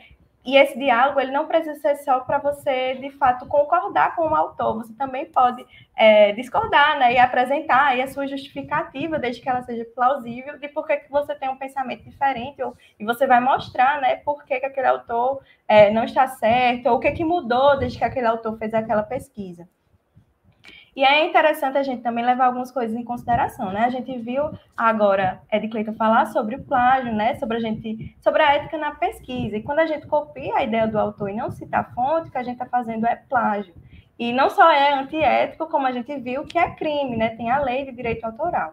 E quem quer se aprofundar nesse assunto, o Caproci também fez uma oficina sobre direito autoral e programas de antiplágio, então vocês podem conferir aí que ficou gravada, né, a oficina, e aí vocês vão entender como é que a gente faz para evitar o plágio, né? Interessante também não fazer citação sem análise, né? Não deixar aquela citação solta. Sempre importante relacionar a citação com o que você está falando naquele parágrafo. E também é interessante evitar o uso excessivo de um mesmo autor, né? Porque, de fato, a gente faz uma revisão de literatura. A gente vai aí conferir na nossa área o que é clássico e também o que é recente, né? Naquele estudo que nós estamos realizando, naquele tema. Então, a gente precisa mostrar aí todo o nosso arcabouço, mostrar que a gente tem domínio sobre a área e que a gente conhece os autores que são importantes, né? E as pesquisas que são importantes. Então, quando a gente utiliza em excesso apenas um autor ou 2 autores, a gente está revelando aí uma limitação. Então, levem isso em consideração. A gente tem 3 tipos de citação, que eu tenho certeza que vocês já devem ter se deparado com esses tipos de citação ao longo aí da trajetória de vocês na universidade, mas a gente vai relembrar agora, né, que é a citação direta, a citação indireta e a citação de citação. A citação direta, gente, é aquele famoso Ctrl+C, Ctrl+V. É quando eu pego o que o autor disse e eu copio e colo no meu trabalho com todas as letras, com todas as vírgulas, os pontos finais, tá? E quando eu faço isso, eu preciso informar a autoria, a data, a página ou localização daquele documento, se houver. Esse se houver, gente, é uma das novidades da norma, porque a ABNT entendeu que a gente hoje tem, né, tipos de documentos, tipos de informação que não são necessariamente paginados, né, como podcast, um filme, um site, uma legislação. Então, nem sempre a gente consegue, de fato, mencionar qual é o número da página. E aí é que vem a localização, né? Então, se eu estou fazendo a citação de um e-book, eu posso mencionar a localização. Se eu estou fazendo uma citação de uma lei, eu posso mencionar qual é o capítulo, o artigo e o inciso daquela lei. E aí, se não tem jeito, não tem página, nem localização, como um site, por exemplo, aí você vai informar que aquele documento não é paginado. Mas se você tem, sim, a página ou a localização, você é obrigado a informar, tá? Na citação direta. Na citação indireta, eu não vou mais copiar e colar o que o autor disse. Na verdade, eu vou interpretar o que ele falou, né, aquela informação, aquela ideia, e eu vou reescrever ela com as minhas próprias palavras. Mas, apesar de eu estar fazendo essa reescrita, o pensamento original não é meu, né? O pensamento original é do autor ou da autora. Então, eu também preciso dar os créditos. E aí eu vou informar a autoria, a data, e nesse caso, a página ou localização vai ser opcional. E aí eu só vou informar se eu quiser. Mas é interessante também que vocês saibam que a ABNT está aí para padronizar, né? Então, se eu fiz uma citação indireta no meu trabalho e mencionei a página, todas as minhas outras citações indiretas, eu também preciso informar a página, tá? O que eu faço em uma coisa, eu vou fazer todas as vezes que aquela coisa se repetir. A citação de citação, aí vai ser para os casos essenciais, né? Casos muito específicos em que a gente vai ter uma fonte de informação que é muito antiga ou que é uma língua que você não tem uma tradução, né? Está publicado em uma língua que você não tem domínio e aí não tem jeito, você tem que citar por uma fonte secundária. Então, você vai fazer uma citação de citação.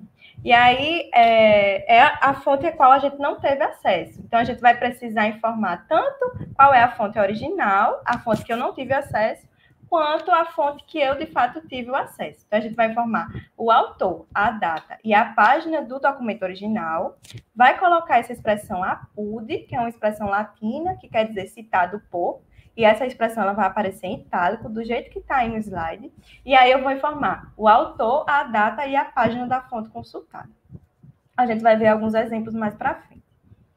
Algumas regras gerais de apresentação, né? A gente pode fazer a citação fazendo a chamada pelo autor no início ou no final do parágrafo. O que isso quer dizer? Quando eu quero dar ênfase para a informação em si, eu vou fazer primeiro a citação e depois eu vou informar qual é a autoria, né? Vou começar com a citação e no final do parágrafo eu informar a autoria.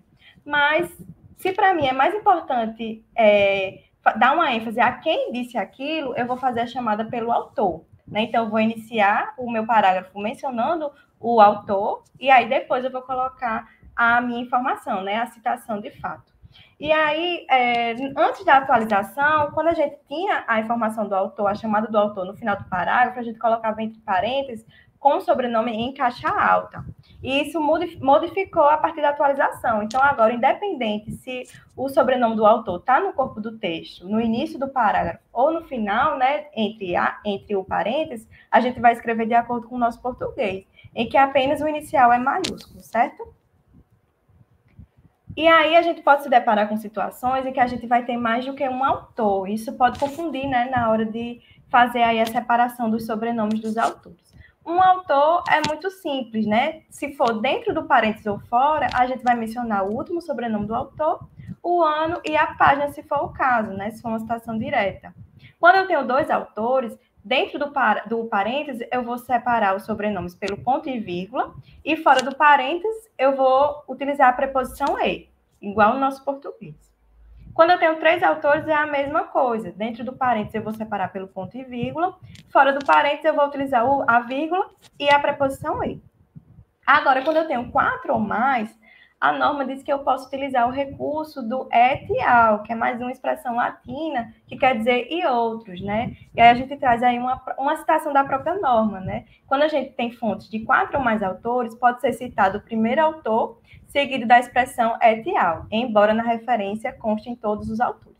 Então, isso aí vai ser uma escolha sua. Você pode fazer como nesse exemplo, né? Em que está o Santana et al, que aí a pessoa escolheu utilizar, né? E aí você só vai mencionar o sobrenome do primeiro autor e os outros vão estar aí suprimidos.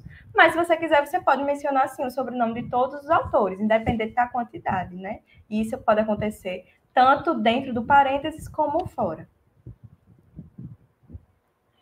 Agora, gente, a gente tem 2 tipos de citação, né? Que é a citação direta curta e a citação direta longa.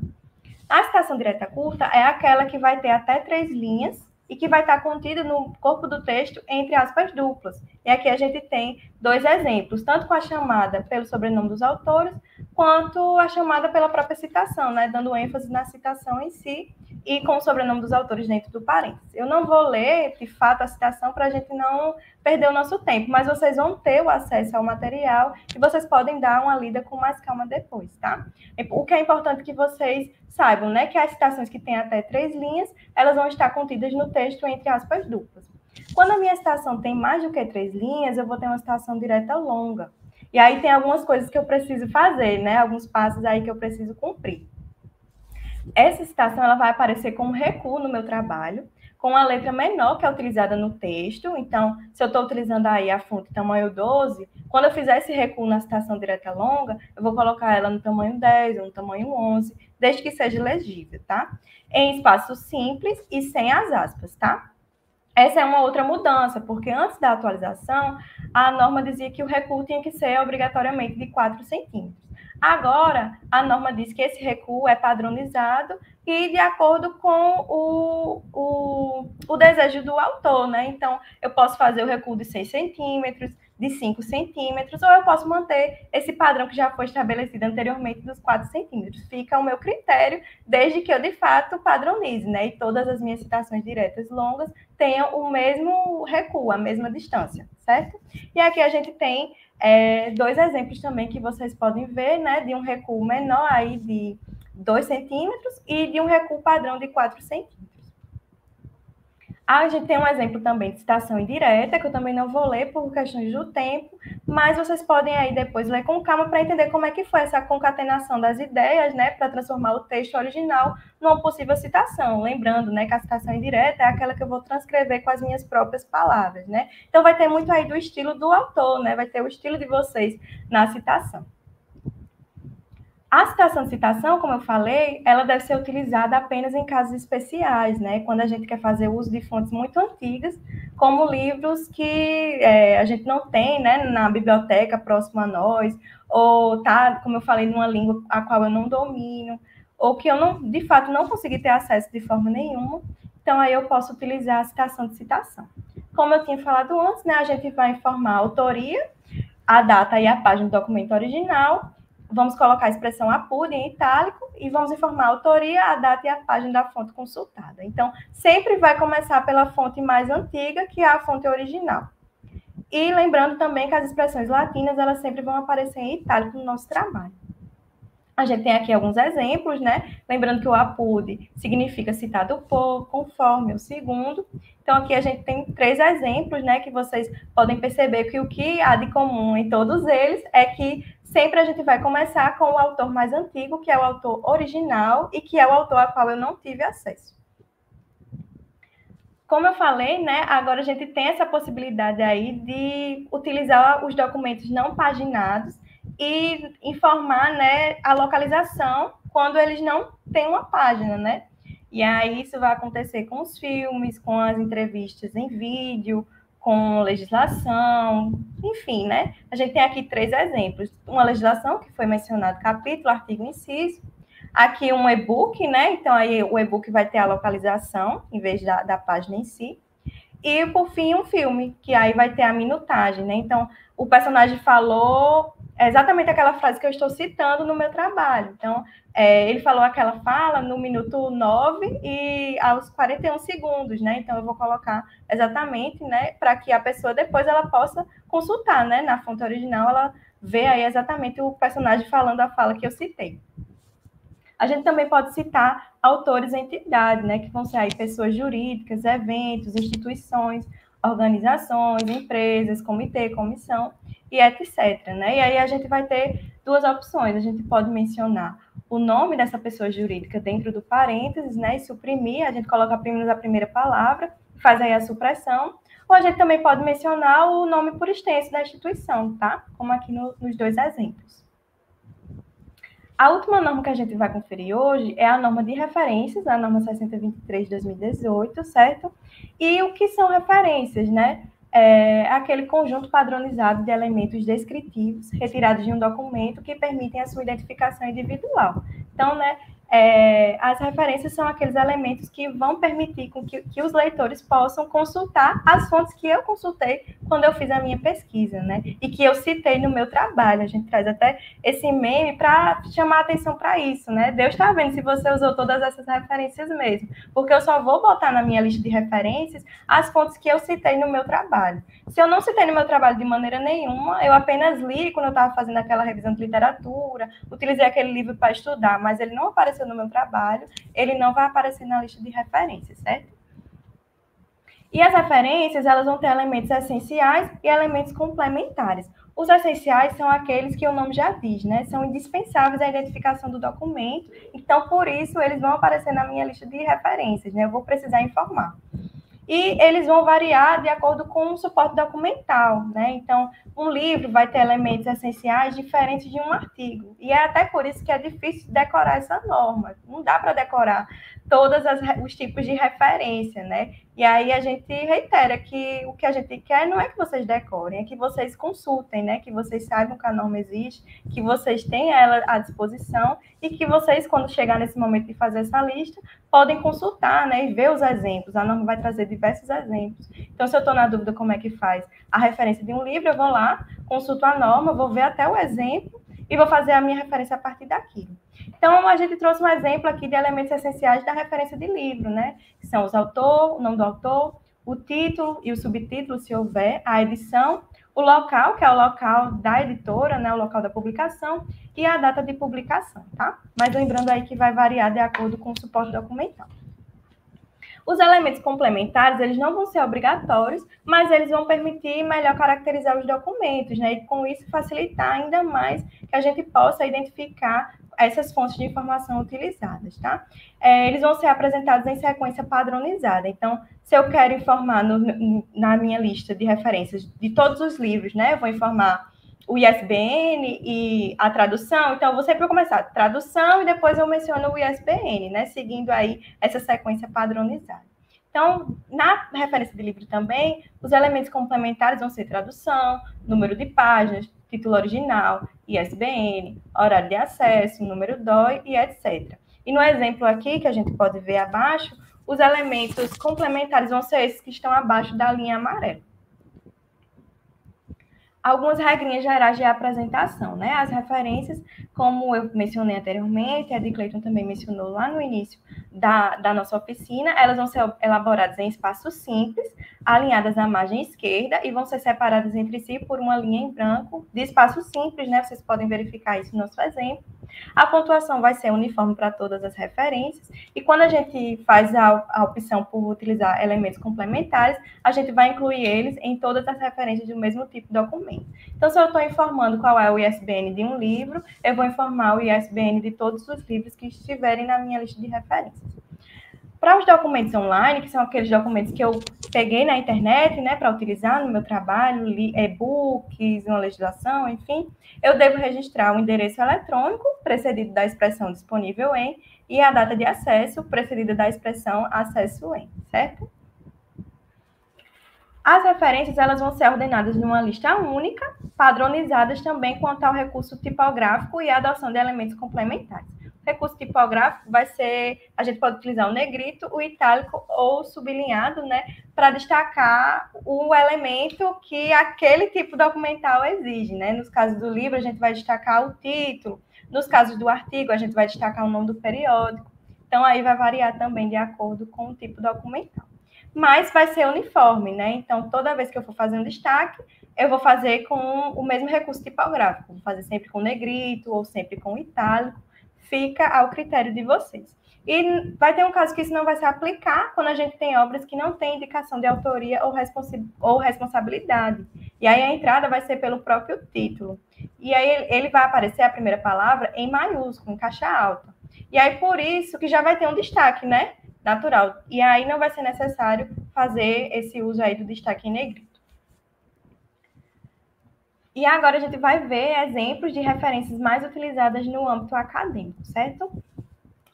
O livro, né, que é o que a gente já estava vendo no início, os elementos essenciais, recapitulando, vai ser o último sobrenome do autor, o nome do autor, o título da obra, lembrando que esse vai ser o elemento em destaque, o subtítulo, se houver, a edição, o local da publicação e a editora, e, por fim, a data de publicação. E aqui a gente pode verificar o exemplo abaixo.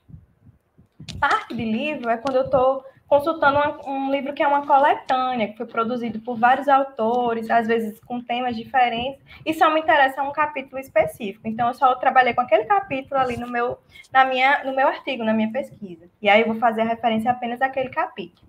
Então, eu vou começar a referência com o sobrenome e o nome do autor daquele capítulo, o título daquele capítulo, com subtítulo se houver.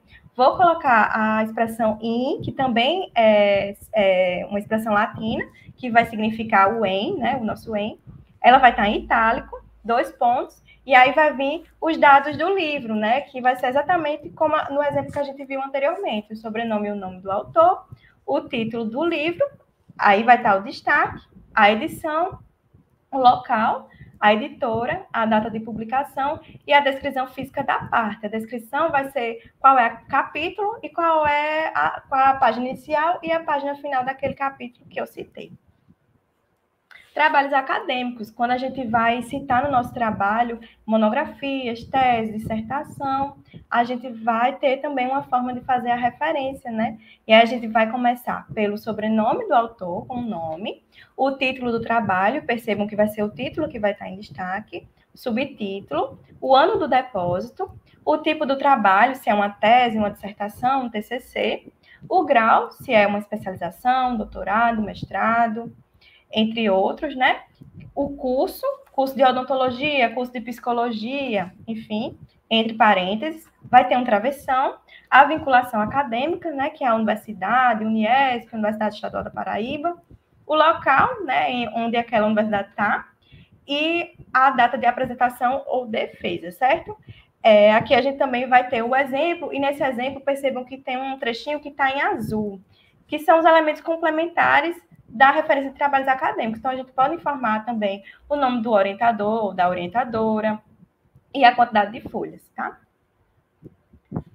Artigo e e-mail eletrônico. Como é que a gente faz? A gente informa o último sobrenome do autor, o nome, seguido do título do artigo com subtítulo, o nome do periódico, percebam que esse é o destaque, subtítulo se houver, o local de publicação, ano e ou volume, número e ou edição, tomo, se houver, a página inicial e final daquele artigo, a data ou período da publicação, o número 2, se houver, e a descrição física. Aí a gente vai, né, como é e-mail eletrônico, a gente vai informar o disponível em, vamos inserir o link, e o acesso em, que foi a data em que a gente acessou aquele documento. Lembrando que os meses eles vão ser abreviados, com apenas uma exceção, que é o mês de maio. E se você tem dúvida de como fazer a abreviação, você pode consultar na norma, também vai ter uma lista de abreviaturas, tá? E aí vocês podem também ver aqui o exemplo, né, de uma referência de artigo. Parte do evento é quando eu estou citando, né, e referenciando um trabalho que foi apresentado num congresso, num simpósio, né, e que posteriormente foi publicado nos anais do congresso, nos anais do evento. Então, eu começo fazendo a chamada pelo sobrenome e o nome do autor, o título do trabalho, vamos utilizar aquela expressão in, que é o em, né, em itálico, vamos colocar o nome do evento em caixa alta, a numeração do evento, a numeração é aquele primeiro congresso de psicologia, então a gente vai colocar essa numeração se houver. O ano em que aconteceu esse evento, o local, que é a cidade de realização, o título do documento, né? Geralmente esses resumos, esses trabalhos, eles são publicados nos anais do evento, então a gente coloca a primeira palavra do documento, né? Como aqui no próprio exemplo, anais, e aí vai estar suprimido, né? E percebam que o destaque é no título do documento, o local e a editora, a data da publicação e as páginas inicial e final da parte referenciada. A legislação, né? Algumas pessoas podem trabalhar com legislação, pessoa do direito. A gente faz a chamada pela jurisdição, ou cabeçalho da entidade. A epígrafe, percebam que a epígrafe vai vir, né, com o destaque. E aí vamos também informar a ementa transcrita conforme publicada e os dados da publicação. E se eu acessei essa legislação pelo site do governo, né? Então, eu preciso também informar o disponível em, com o link, e o acesso em. Documento de acesso exclusivo em e-mail eletrônico. O que é isso, né? Podem ser bases de dados, programas de computador, redes sociais, mensagens eletrônicas, entre outros. Eu também posso citar e também vou referenciar, né? Portanto, vou referenciar.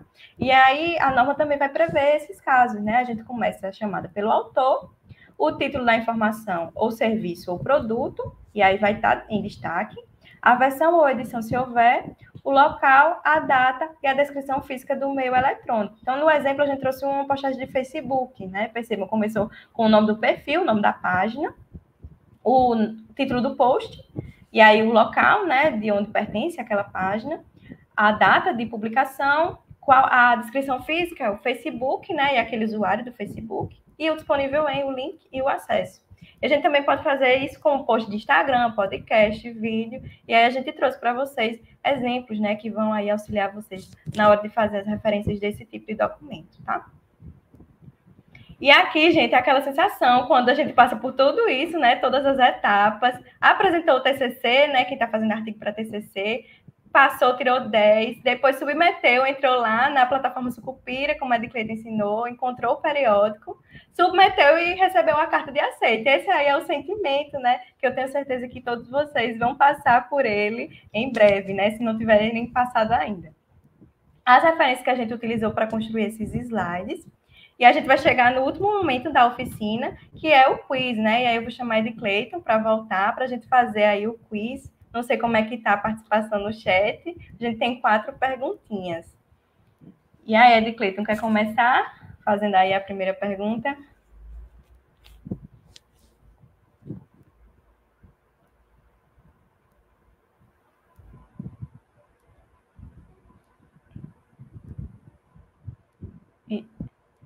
Tá no mudo, eu acho, Ed Cleiton. Pronto, agora sim. Vamos lá. Primeira pergunta, né? Qual o primeiro passo para desenvolver um artigo científico? Coloquem aí no chat a resposta A, B ou C. É A, tema, 2, B, problema ou C, resultados. Qual é o primeiro passo para desenvolver um artigo científico? Vamos lá, coloquem aí, pessoal, no chat.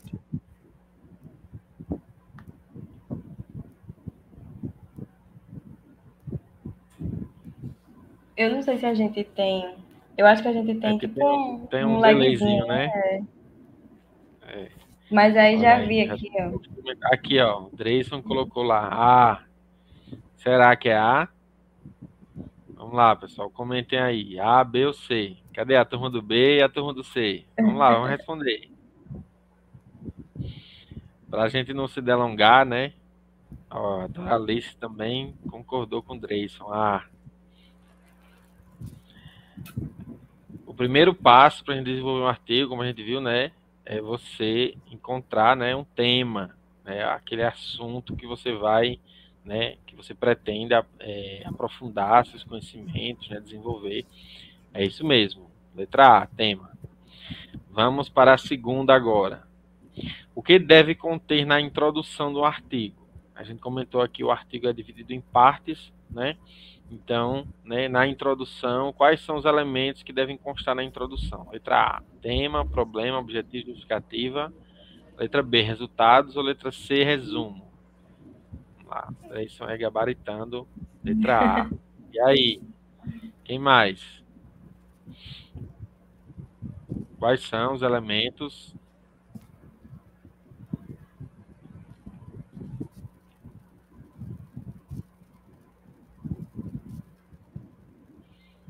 Para a gente não se delongar, né? Vamos gabaritar aqui. A gente viu que na introdução a gente deve constar, né? Doralice, A também, isso mesmo. Né? A introdução ela deve conter, né, o tema, né, o problema, os objetivos e a justificativa. Né? Todos esses elementos devem constar na introdução de um artigo. Vamos ao 3 agora. Vamos lá. Qual é o primeiro elemento de um artigo? A, resumo. B, nome dos autores. Ou C, título? Ó, a Doralice falou que tá um pouquinho lento lá para ela, mas ela anotou muito bem, isso aí. Vamos lá. O Dreyson marcou a opção C, título. Será? Será que o nome dos autores não vem antes, não?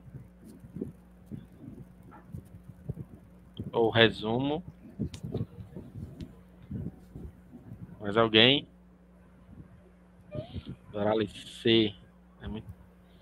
Eita, o Dreyson acho que errou. Será que errou? Se você errou, a Doralice também errou, né? Mas é isso mesmo, Dreyson e Doralice.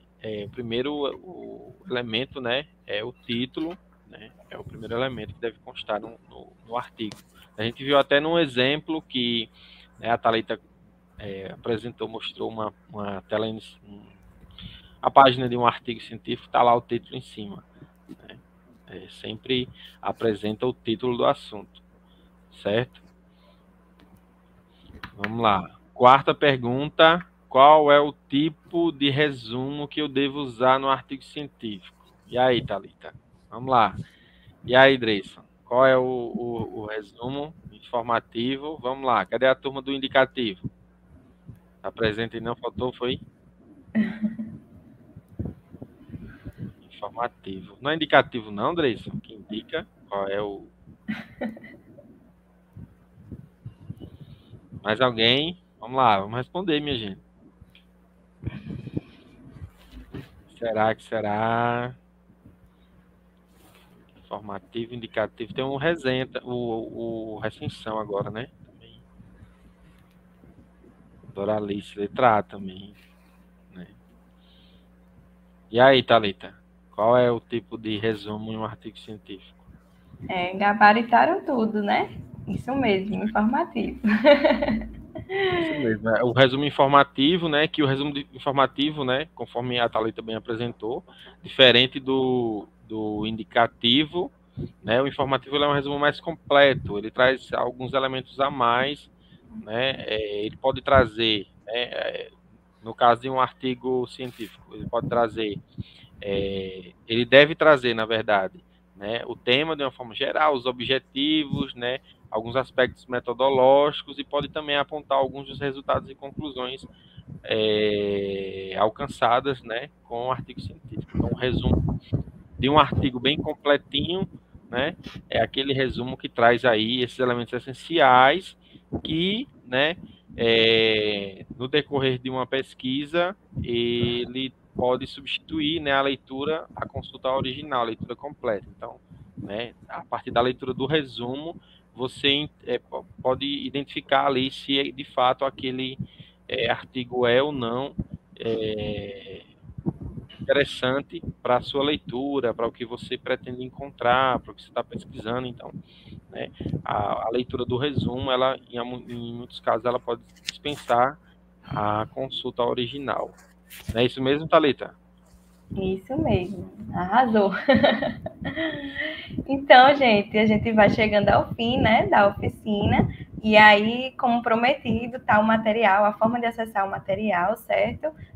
Vocês vão digitar aí o nosso site e vão procurar na aba de conteúdos a oficina e vão precisar responder um questionário para dar o feedback, avaliar aí se eu e a Edicleito fomos bem nessa explanação. Se você vai avaliar se a gente foi bem ou se a gente foi ótimo, né? A gente aguarda esse feedback aí de vocês, se a gente foi bem ou se a gente foi ótimo. É interessante a gente destacar, né, Thalita, com relação ao site, né? O site do Descomplica TCC é o site que tem essa imagenzinha aí, ó, o Wix, normalização, né? É importante você digitar o site Descomplica TCC, ufpb1.wixsite.com. Aí você responde esse questionário, se a gente foi ótimo, foi excelente ou maravilhoso, né, para você ter acesso ao material. E aí, se solicitar uma senha, né, você digita aí artigo 05, que você tem acesso a esse material. Isso mesmo. Pronto. E é isso, né? Nossas redes, para que vocês possam nos seguir. Isso mesmo, tem bastante conteúdo, né, em várias redes sociais, onde o Descomplica TCC, né, está aí presente nesse ano 7, né, um trabalho belíssimo, coordenado pela professora Alzira, que tem bastante conteúdo, né, no YouTube, no Instagram, né, no Facebook. Então, fica aí a dica para você, né, acessar essas redes e ter acesso. Tem o Descomplicast, né, também é um podcast do Descomplica TCC, sempre trazendo aí temas relevantes, interessantes para a comunidade acadêmica. É isso. Pronto, pessoal, é isso aí. Não deixem de conhecer, tá, o trabalho do Descomplica TCC. Eles estão presentes em todas as redes. Pensou que Descomplica TCC tá no Instagram, tá no YouTube, tem podcast, Spotify. Então, o conteúdo não falta. Estão sempre produzindo conteúdos com dicas, tutoriais que facilitam, né, a vida do estudante aí que está se formando, produzindo artigos, relatórios. Então, vale muito a pena conhecer o trabalho nas redes sociais do Descomplica TCC. E eu quero agradecer imensamente, tá, a participação da Thalita, que estreou aqui hoje de forma brilhante, né, se apresentou de forma didática, muito assertiva, né, com essas dicas, essas técnicas do artigo. Também o Edicleito, que já está aqui presente conosco para várias edições e sempre também muito eficiente na sua fala, muito assertivo. E só gratidão a vocês, né, não só vocês, mas a toda a equipe do Descomplica que veio, né, acompanhando as oficinas desde o comecinho. Aqui no chat está tranquilo, só elogios. Tudo certo. Lembrando que ficará gravado, tá? Essa oficina vocês podem reassistir novamente, quantas vezes quiserem. Não só essa, como as todas que já aconteceram. Então, vai lá, aqui na aba de ao vivo, aqui do canal do Somais Uniesp, você vai encontrar desde a primeira oficina até hoje, né, obviamente, como também a da semana que vem, que eu já faço convite a vocês, tá? Dia 14, na próxima semana, terça-feira, acontecerá a oficina Apresentação de Trabalhos Acadêmicos de Conclusão de Curso. E na quinta-feira, que vai ser o encerramento da capacitação, com a oficina Me Informei e Agora, né, sobre o mercado de trabalho e a elaboração do currículo. Então, sintam-se convidados, ainda dá tempo de você participar, de fazer a inscrição, tá? Você encontra o link na bio do Instagram, Biblioteca Uniesp, então vai lá, se inscreva na atividade, para você garantir o certificado de participação com a carga horária. No mais é isso, pessoal, eu quero agradecer a todos que ficaram até o finalzinho participando, a vocês, tá, Edicleito e a Thalita, contem com a biblioteca, com a Coopere, tá, nos seus projetos, estamos aqui, firmes e fortes com essa parceria. Obrigada. Obrigado, David. Pronto, pessoal. Vejo vocês na próxima semana e tenham todos um excelente fim de tarde. Tchau, pessoal. Tchau, tchau. Até mais. Até mais.